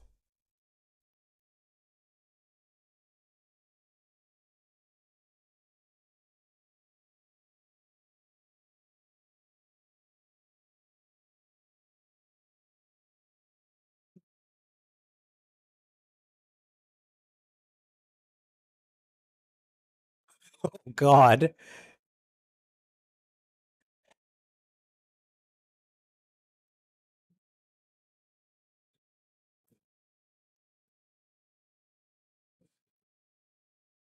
I like how they got him approximately the same age as he was when he died. Excuse me. This is great. Oh, hey, look at this Klingon communicator I happen to have on the ground right here. Let's see if it works.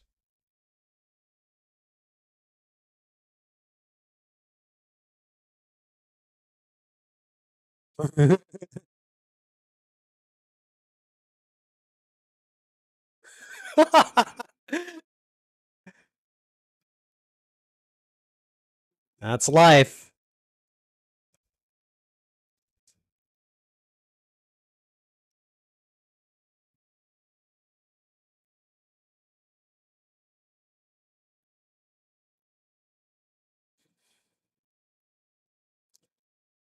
Come on, beam us up.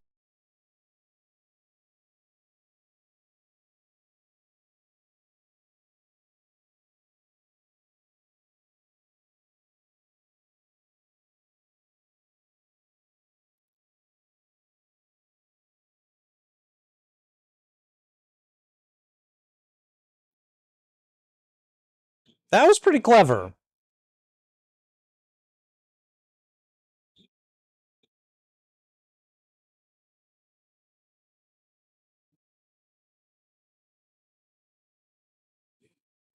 I love this little standoff here.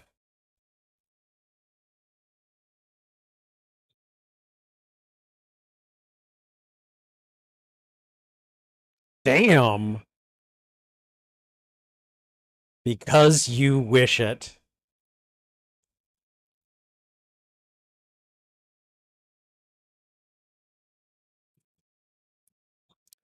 That's still what? 5 Starfleet officers against what? Malts?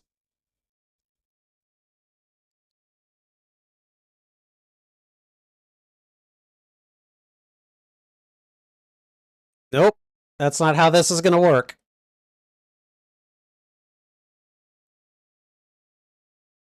Jerk.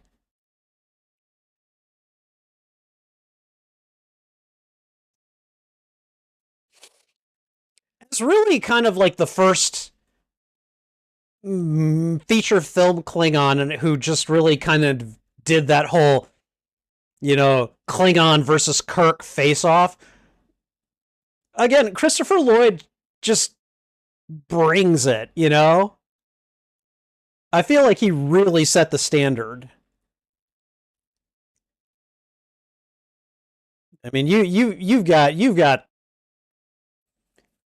the physical fight. You've got I'm not going to give you what you want simply because you wish it. Ooh, that can't feel good. And that can't feel good either. Knee to the groin. No matter what species you are, that'll work.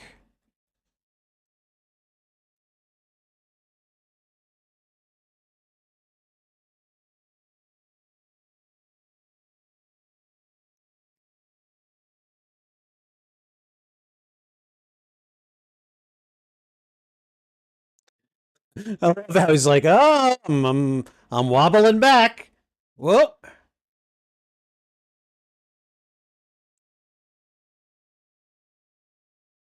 And he's like, even at a moment where he should be at his mercy, he's like, nope, I'm going to try to take him with me. And Kirk's like, done.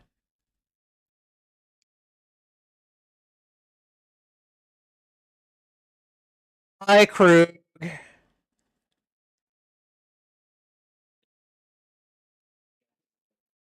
Wow. That was an appropriate end. Like, Klingon death by fire. Love it. Kirk's like, dude, I'm trying to help you, and you're just trying to pull me down. You're a jerk. Nice view.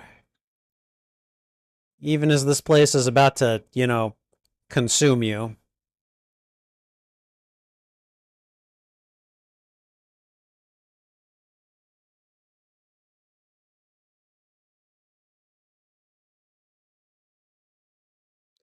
Oh, God. That's right. Spock is still down here, and looks like he is aged up to just about the right place.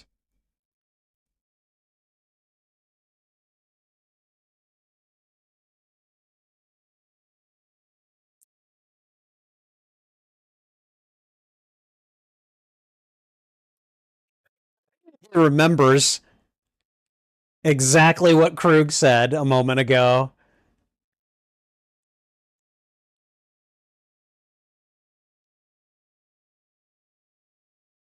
It's like, okay, all right. I mean, he got him off the surface. He did what he needed to do.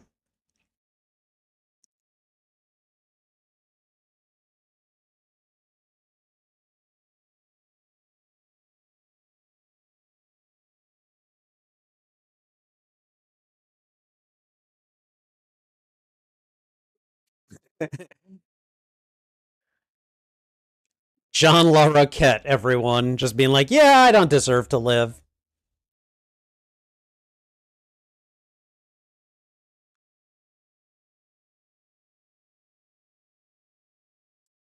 Yeah, they have no idea.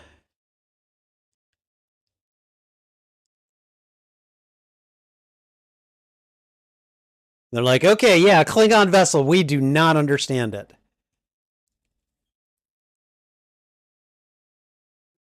Go, get us out of here. Hey, give him a break, dude. New ship, new language, new components.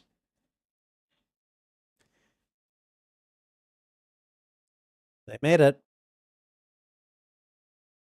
Goodbye to David. Goodbye to the Enterprise.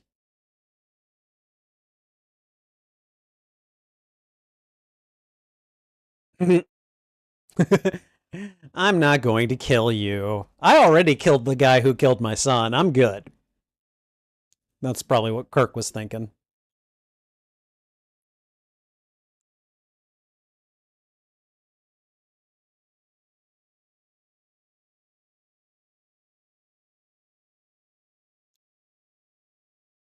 Uh,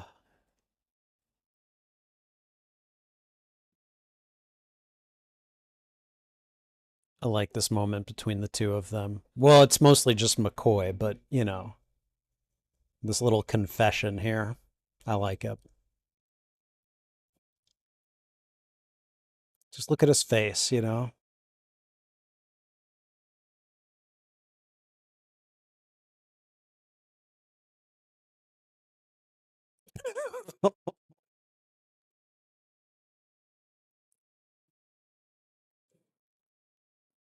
Oh.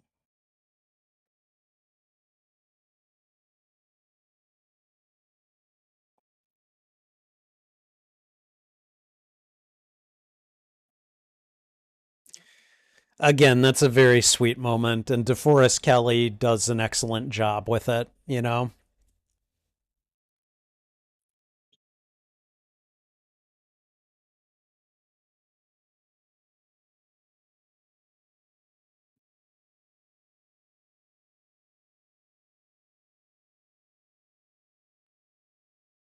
I like how Sarek just knows. He's like, it's Kirk. I know it. The man is a mad genius.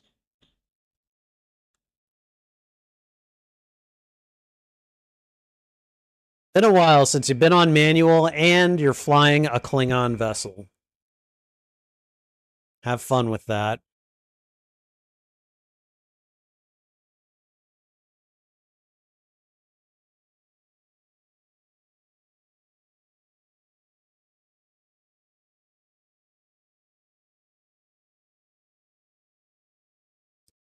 Okay, Sulu, of course, an excellent pilot. Did a fantastic job bringing her down.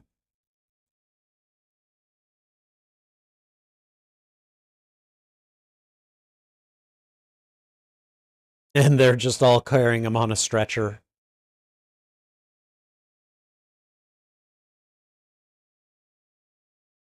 I'd really like to know how Uhura got to Vulcan.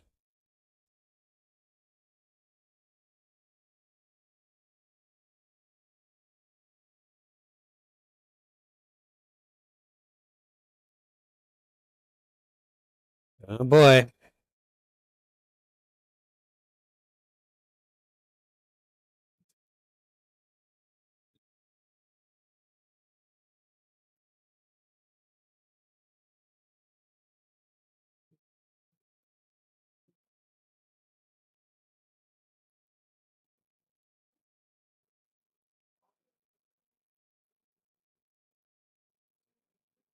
Is that the priestess?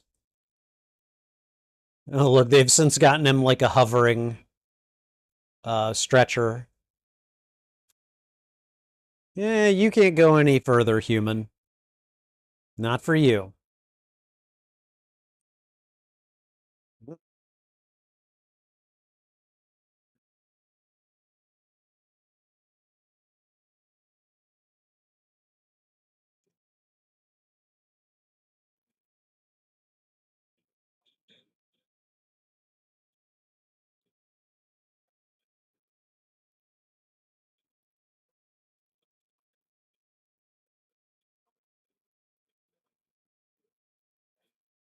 Wow.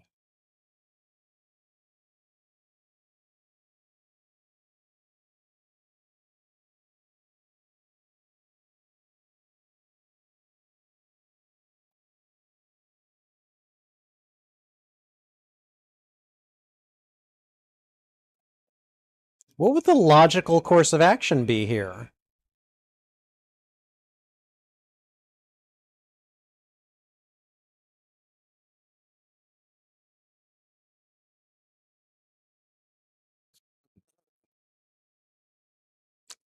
Me.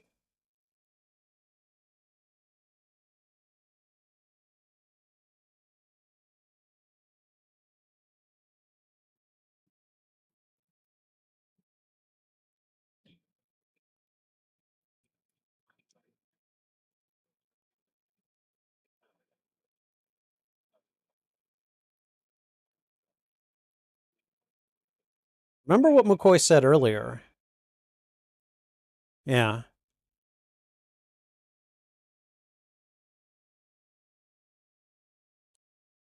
He said he'd feel safer giving him one of his kidneys than what's up in his brain.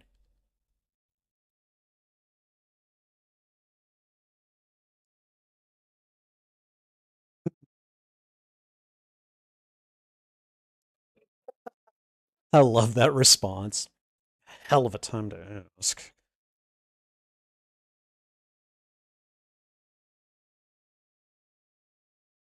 But I mean, McCoy is a doctor. He's all about saving lives. And, in this case, giving Spock his life back is kind of right up his alley.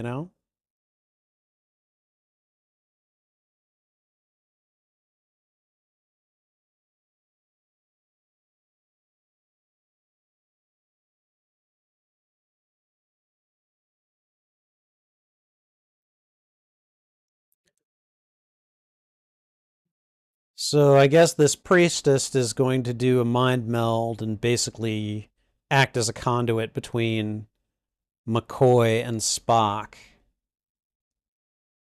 I mean, I'm not going to pretend to understand all of the intricacies involved here, but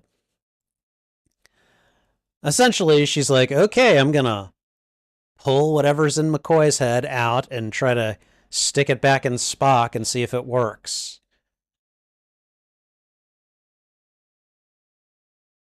Sometimes a crude explanation is just the best explanation.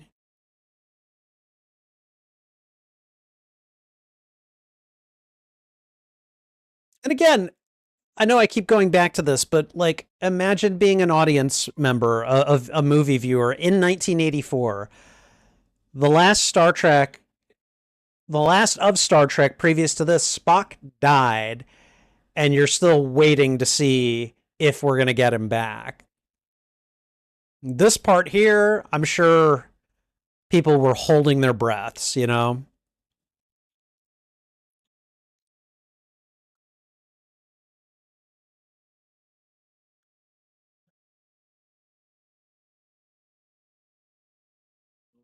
long do you think they waited?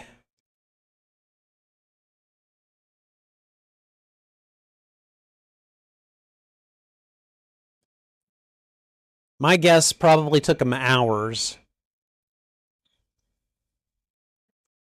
I'm sure that high priestess was at work for a very long time.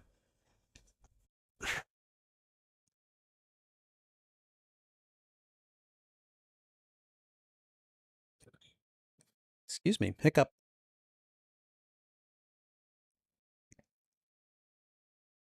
Okay. He's like, I await. What's going on?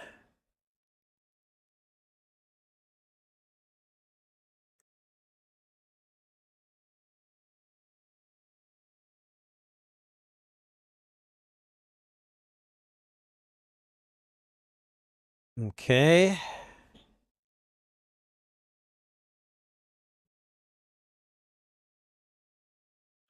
Okay, good.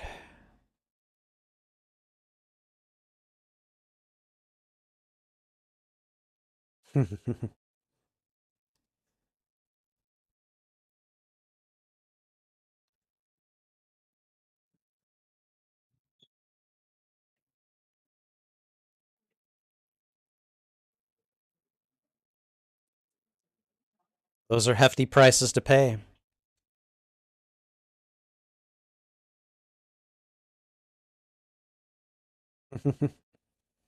Given that he just kind of gave Spock's soul back to his body, Sarek is probably not going to argue at that line of reasoning.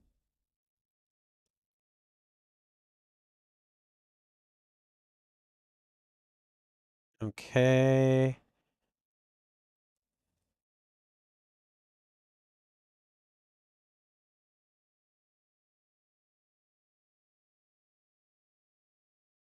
And he turns around. And again, like, audiences were probably just like, oh my God, thank God he's back.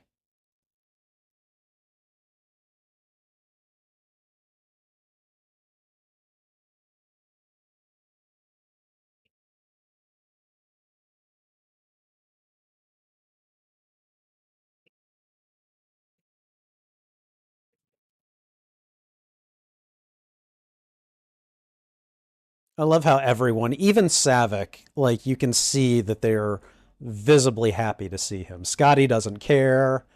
And look at Uhura. She's like, oh my god, I can't believe he's back.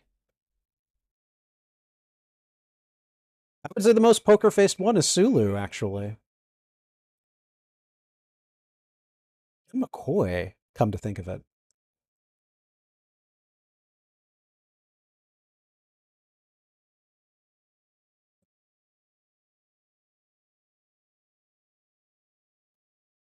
I love this dialogue here. I don't know that I would have. I don't know how logical that is. Yeah. Like, why?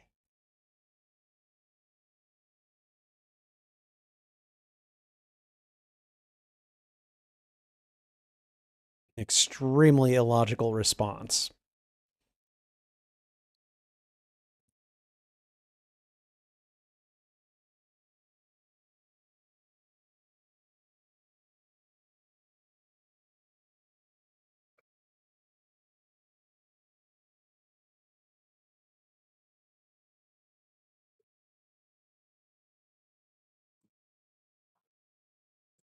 Mm-hmm.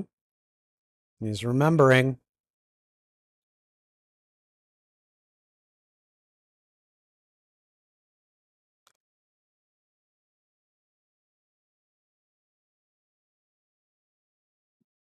It's like his brain is still working, it's still repairing, it's still catching up.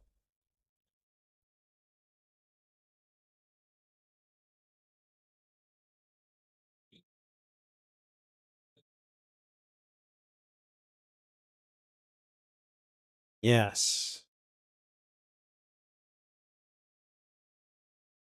It's like, we don't know if he's all there, but he's at least working towards it.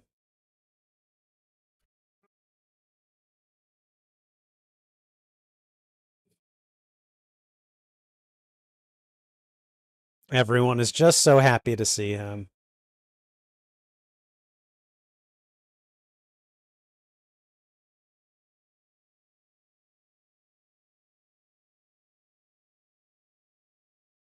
You can call this ending as Hollywood as you want. I think this was a really good way to go. And the adventure continues. There will be more.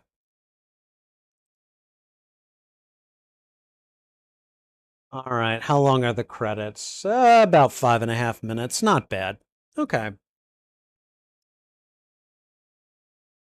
And as Spock.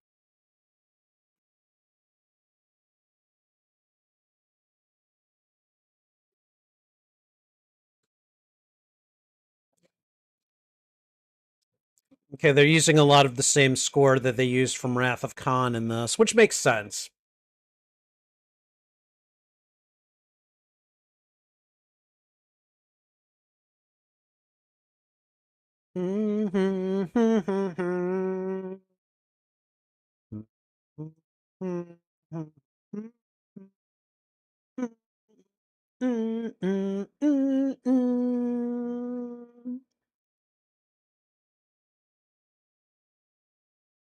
Uh, no, I always look forward to rewatching this one and Wrath of Khan, and of course Star Trek IV: The Voyage Home, which really, and I'm hardly the first person to come up with this, but like those three movies really to me are telling one big story in three parts. So it's hard for me to watch one without watching the others, you know? I know that again they're all very different, but they are so interconnected um kind of with the narrative through line that to me it just makes sense like just watch them all at once. So but yeah, this one's fun. This one is we get to see them we get to see a fairly standard like kind of Star Trek caper in the sense of you've got Kirk and the crew of the Enterprise. trying to do a thing that, Starfleet and others don't want them to do. They've got Klingons coming out of the woodwork trying to get them. And there's there are nice kind of moments, like character moments between people. And you don't like it's maybe not a lot of the typical stuff. Like really for me, a good character moment in this film is Dr. McCoy's confession to Spock, like I've missed you and I don't think I could stand to lose you again. Like that's not the type of thing that I would expect to normally see except in a big situation kind of like this one. But you do have things like when, Kirk goes up to McCoy and goes, "How many fingers am I holding up?" And, you know, McCoy's like, "That's not very damn funny." It's pretty funny. Trainee Foster. Oh, okay. I think Phil Morris was in Trekkies too, actually.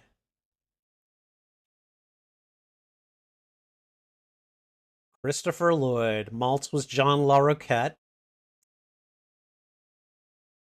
And I don't know really anyone else. I always like skimming through a cast list just to see, like, hey, anyone here that I might have noticed? Doesn't look like it. Grace Lee Whitney, woman in cafeteria. That was Yeoman Rand. Say it, damn it. Frank Welker was Spock's Screams. Okay, that's cool to know. Frank Welker was one of the Transformers. I can't remember if he was Starscream or Megatron or both. I don't. But that's pretty cool. I love Star Trek and Transformers connections.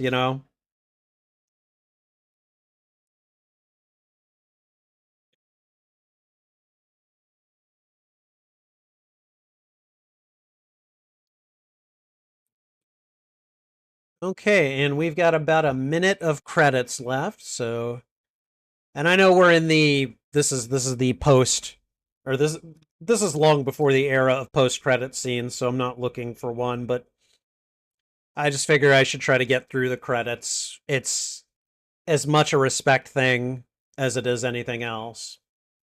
Because you're watching the whole thing. So let me go ahead and bring up the scripts for the timer. And I should be able to knock that out in about 30 seconds here.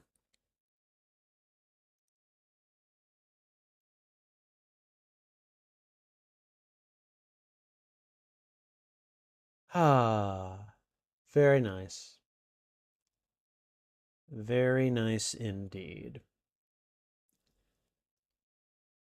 9, 10, 11, 12.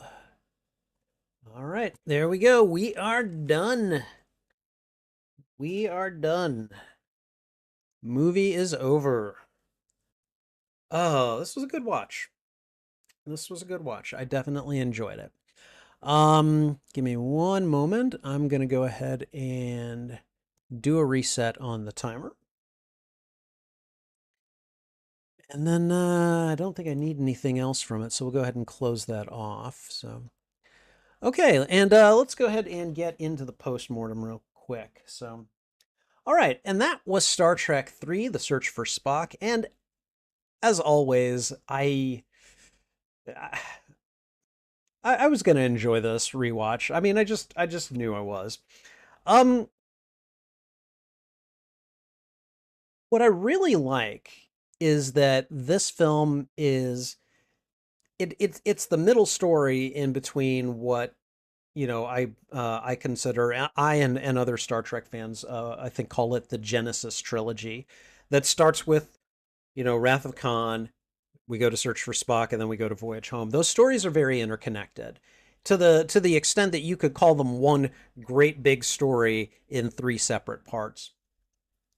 And I don't know, there's just a lot to be said in this film for the strength of the bond between all of these Starfleet officers and Spock.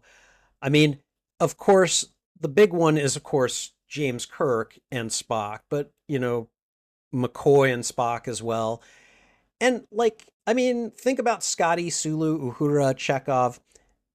They obviously have a great deal of affection for Spock because otherwise, who is going to basically risk becoming an intergalactic fugitive, if it's not for a good cause and it's not for a good friend?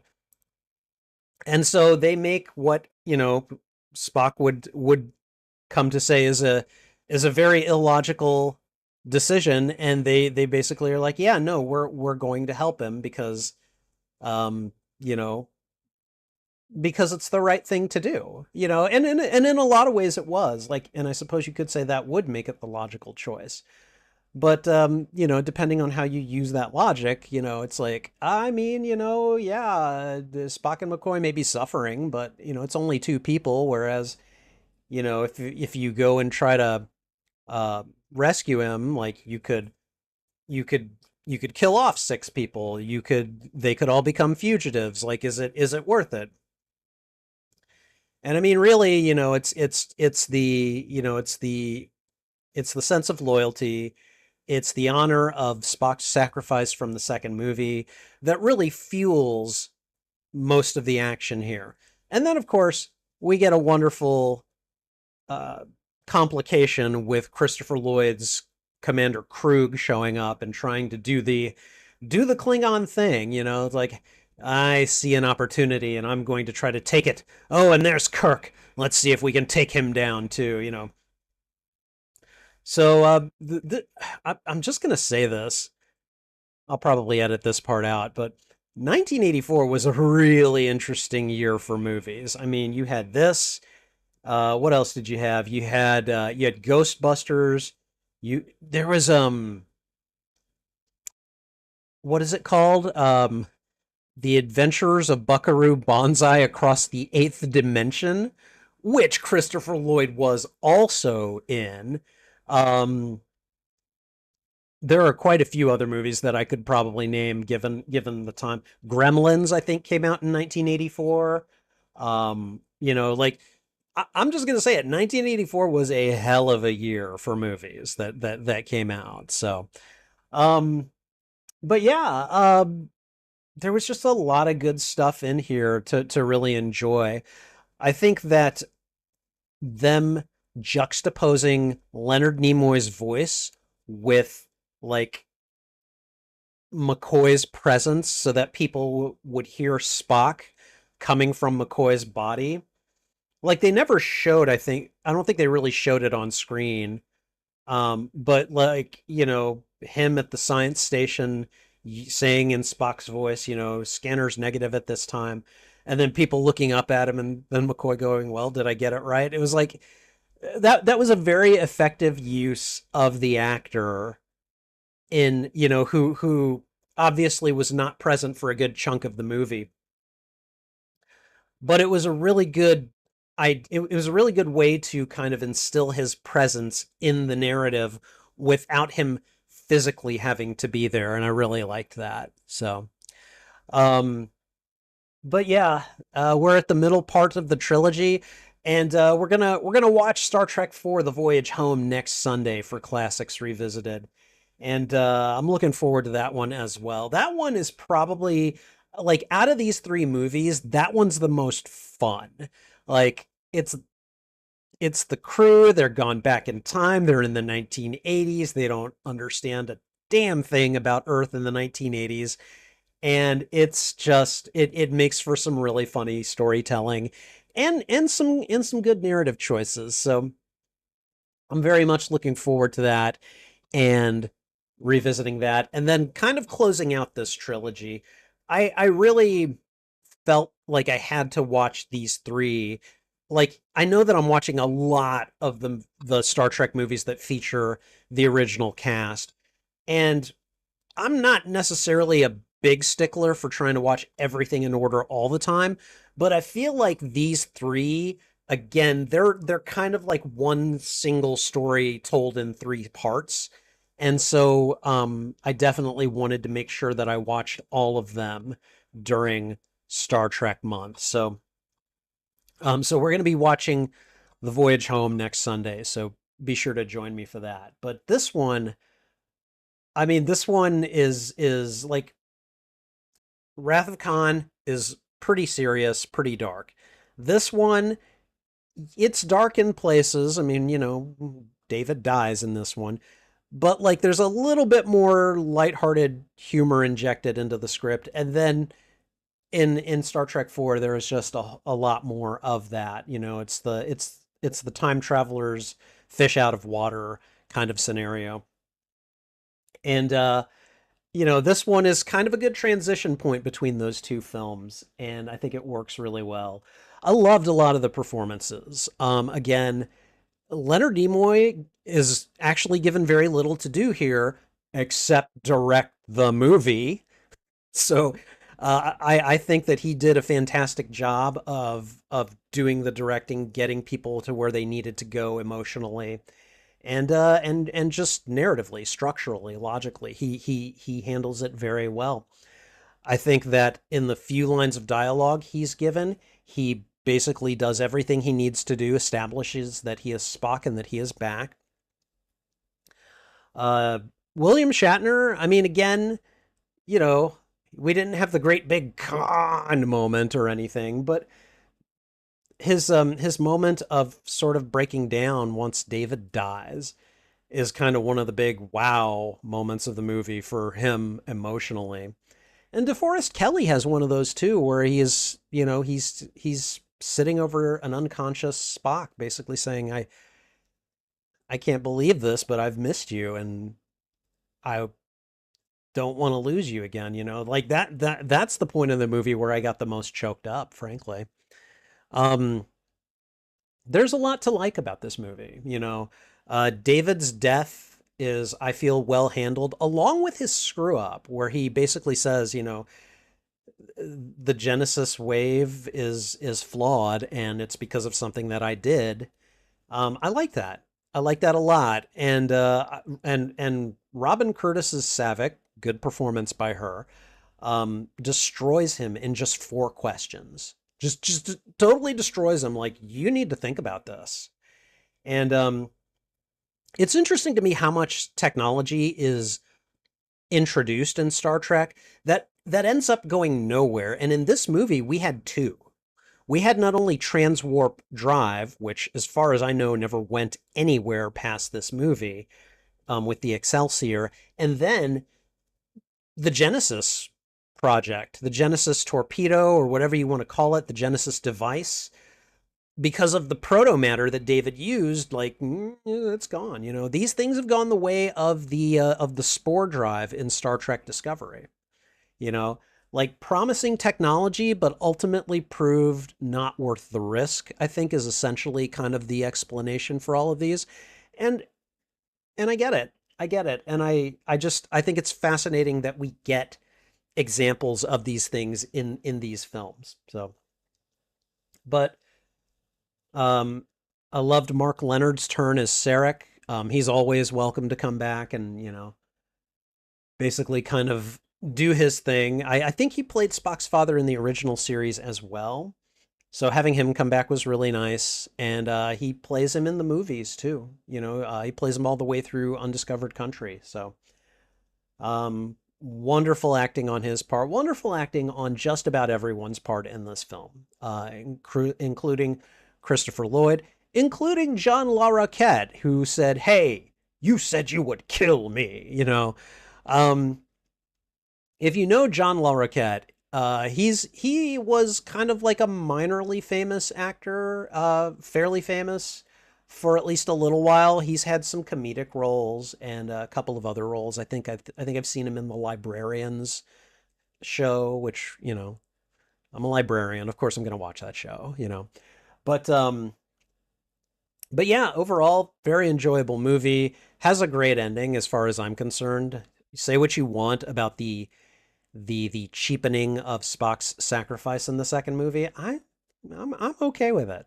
I am a-okay with it. I really enjoyed it. And it does kind of make me wonder, was there ever an urban legend surrounding Spock? Because I'm pretty sure that Wrath of Khan through the end of the voyage home, that's like maybe what, 3 months and some change? I'm thinking that, Wrath of Khan takes place over like what, 1 or 2 days? And then this one probably from the end of Wrath of Khan.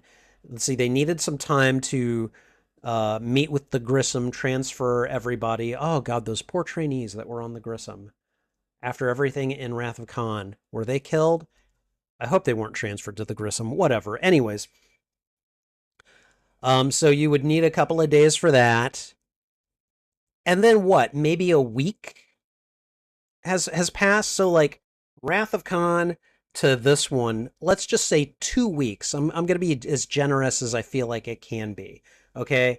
And then at the beginning of Star Trek 4, I think Kirk mentions they've been on Vulcan for like 3 months.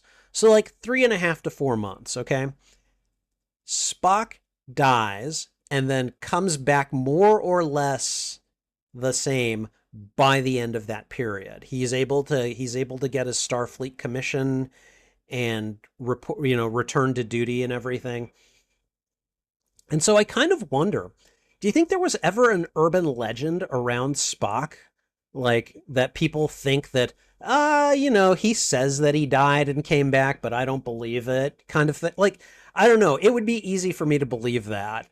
I wonder what his official record says. I would be interested to know that as well. And I don't know if I'll ever find that out, but we'll see.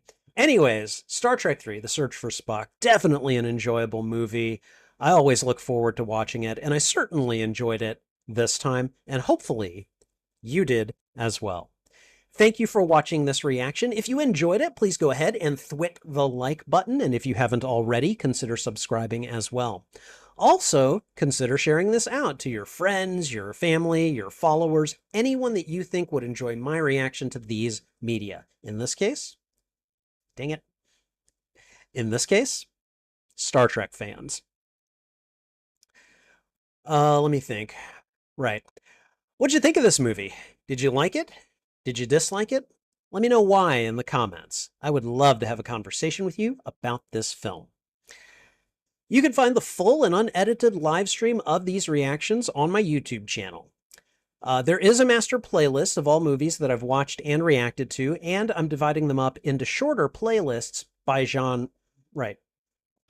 And I'm dividing them up into shorter playlists, mostly by genre. Star Trek 3, The Search for Spock, would be considered science fiction, obviously, action, adventure, and I believe thriller for genres. And then I'm making a tagged playlist for Star Trek films as well. And of course, this movie would be in that list as well. Oh, right. Whichever of those movies you go looking for, no, whichever of those playlists you go there, let me try that again. Whichever of those playlists you go looking for, you can find them all on my YouTube channel under the category Watch Party. And let's see. Oh, right. And finally, channel memberships are now live on the Spidey Librarian YouTube channel. Check out the membership tiers and see which benefits you'd like access to. Perks include shoutouts, members-only videos, members-only live streams, and early access to selected uploaded content, as well as a few other benefits. And that's not even mentioning my custom emotes and badges, which I think look pretty good. Check out the membership tiers today and see which perks you'd like access to. And I think that's everything. So, yeah. Thanks again for watching. This is Spidey Librarian, and until my next stream or upload, I'll be wishing you a good day. All right, let's go back and see what CG and Wolf were saying. Okay, I think I've responded to everything Wolf said. Let's see. All right. One of the things that Search for Spock has going against it. Oh, wait, no, I think I responded to that one. All right. I first heard about Search for Spock in an episode of Seinfeld where the guys keep talking about Star Trek. Really? I didn't know there was a Seinfeld episode where they kept talking about Star Trek. Two of the guys were big fans of Wrath of Khan, while the other guy preferred Search for Spock. Really? Okay, interesting. CG feels like he can't underestimate how much he loves Christopher Lloyd. He's easily one of his top 20 favorite actors. So he loves that he got to play a Star Trek villain. He really, I mean, like, I feel like he set the bar for confrontational Klingons in this movie. Like, he did a fantastic job. I know there were other actors from the original series that also did a really good job, but like for me, it was Christopher Lloyd. He was the first, like, kind of real Klingon that I saw really go after Kirk in a big way. So, all right, let's see. Between Search for Spock, Ghostbusters, and Supergirl, 1984 was a pretty fun year for films. Oh, absolutely. Absolutely. 1984 was a really good year. Did The Terminator come out in 1984? I want to say it did. I can't be certain about that. Let's see. CG thinks he agrees about William Shatner as an actor. He feels like his acting is sometimes not the best, but his moments where Kirk gets emotional about Spock are well done. Yeah, no. When he really when he really gets a chance, William Shatner can do vulnerability very, very well, and that's definitely one thing I admire about his acting. Let's see. William Shatner is also surprisingly a good voice actor in the animated stuff that he's heard him in. I have not yet watched an episode of the animated series, and I don't think I'm going to get to that this month, but like I want to. I want to get around to watching Star Trek the animated series at some point. So, all right, let's see. Let's see. CG thinks that William Shatner wasn't quite as good an actor as Leonard Nimoy or DeForest Kelly were, but still had moments where he really shined. Oh, I agree. Following up Khan as a villain seems like a very hard task, so it's good that Christopher Lloyd played the villain of Search for Spock. Yeah. And I mean, like, arguably, Christopher Lloyd got really famous after Back to the Future. Um, like, I'm sure he was a known quantity, but like, I really feel like Back to the Future is what put him, what made him a household name. And so at the time they cast him as Krug, I would imagine, like, it wasn't like they knew that they were replacing one star with another, you know? So it was a gamble on his part. So watched a recent interview where Christopher Lloyd was talking about his favorite acting roles. He still seems like such a passionate, fun-loving person that loves to act. Oh, I've no doubt. Since Search for Spock came after Wrath of Khan and before Voyage Home, it'd be easy for it to get forgotten. However, CG thinks that it has a lot going for it. I definitely agree. Let's see. Things started off a bit rough when it came to motion picture, but afterwards there were three good Star Trek films in a row. Sadly, Final Frontier brought things down. I mean, you know, yeah, I can understand the thinking there. So, I hope that the film held up really well for me. Oh yeah, no, it did. I had no doubts that I was going to continue to enjoy this movie.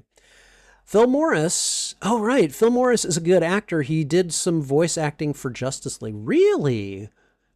What character did he voice? Or what characters did he voice? I'd like to know. Frank Welker is one of the best voice actors. He's voiced so many characters, including Fred from Scooby-Doo, Ray and Slimer from the real Ghostbusters, Iceman from Amazing Friends, and more. Nice. In CG's opinion, Ghostbusters is the definitive film of 1984, but Search for Spock would likely be in his top 5 for that year. Okay. And in case you're curious, the first episode of season 8 is the Seinfeld episode that has a lot of talk about Star Trek. Okay, interesting. Phil Morris voiced Vandal Savage for Justice League and played Martian Manhunter in Smallville. Oh, really? Oh, that's cool. I've got to man, it's funny because we're about halfway through September. And for October, I mean, I'm going to be doing scary stuff. Um and I've got the Friday movies taken care of. I don't know how much I'm going to do on Sunday because I just may need a break from the scary stuff at that point. And I don't know if I'm doing anything for show at that month. But like in November, when DC theme month gets here, there is just so much shit to choose from. Holy crap. I mean, like, I'm pretty sure that one of the movies that I will be watching for Film First Friday will be Supergirl. Like, I'm just really certain that I'm going to be watching that because I've never seen it and because I want to see it. But, like, in terms of shows, Jesus. The Justice League Unlimited, Smallville, um, Arrow, The Flash, Supergirl. What is it? Heroes of Tomorrow, I think. Batman the Animated Series, Superman, Harley Quinn, um, the Teen Titans Go, uh, Peacemaker. Like, how am I gonna watch any of this? Um, I think what I may need to do, maybe we'll do that tonight because I'm thinking of playing Arkham Asylum tonight. Maybe we'll just have a discussion. So guys, if you like DC properties, all right, come visit my stream tonight. We might do another one too. Come visit my stream tonight because I think while I'm getting my butt kicked in Arkham Asylum and trying to figure out all the Riddler's crap, let's talk about what would be the best things for Spidey Librarian to watch during the month of November. Because we've basically got three separate categories here, okay? Legends of Tomorrow, thank you. We've got films that I've seen, okay? And I can put quite a bit in there. So for Classics Revisited, okay? We've got films that I haven't seen, which are usually for Film First Fridays, all right? And then we've got Show It. And there's a lot of DC shows. And I think that's where I'm going to need the most help. So, yeah, bring your friends, bring your brother, bring any DC fans that you can to this live stream tonight, okay? Again, I'll be playing Arkham Asylum and I'm considering suspending all of my regular video games during the month of November and just playing DC video games in November. I will probably be sick of DC by the end of November, but there's just a lot of stuff. There's a whole lot to explore, to check out. And I mean, I'm still playing DC Worlds Collide every day. And so I'm always having questions again. I'm just, what is a boom tube? What is a mother box? Like, and I know some of you guys have answered, but sometimes they go in one ear and out the other. And, that's just how I am. I feel like really kind of immersing myself in DC is just kind of the way to go in November. So, anyways, I hope you guys will join me for that. I think in this case, or I think at this time, I need to get going. I need to take care of dinner for my household and get stuff underway. So I'm going to do that. I will be back tonight at some point to play some Arkham Asylum. So feel free to come and join me for that. But in the meantime, I think it's time to head off. So thanks again to everyone who hung out with me today. CG, thank you for being here. I'm going to get going. So take care. This is Spidey Librarian. And until my next stream or upload, I'll be wishing you a good day. Bye.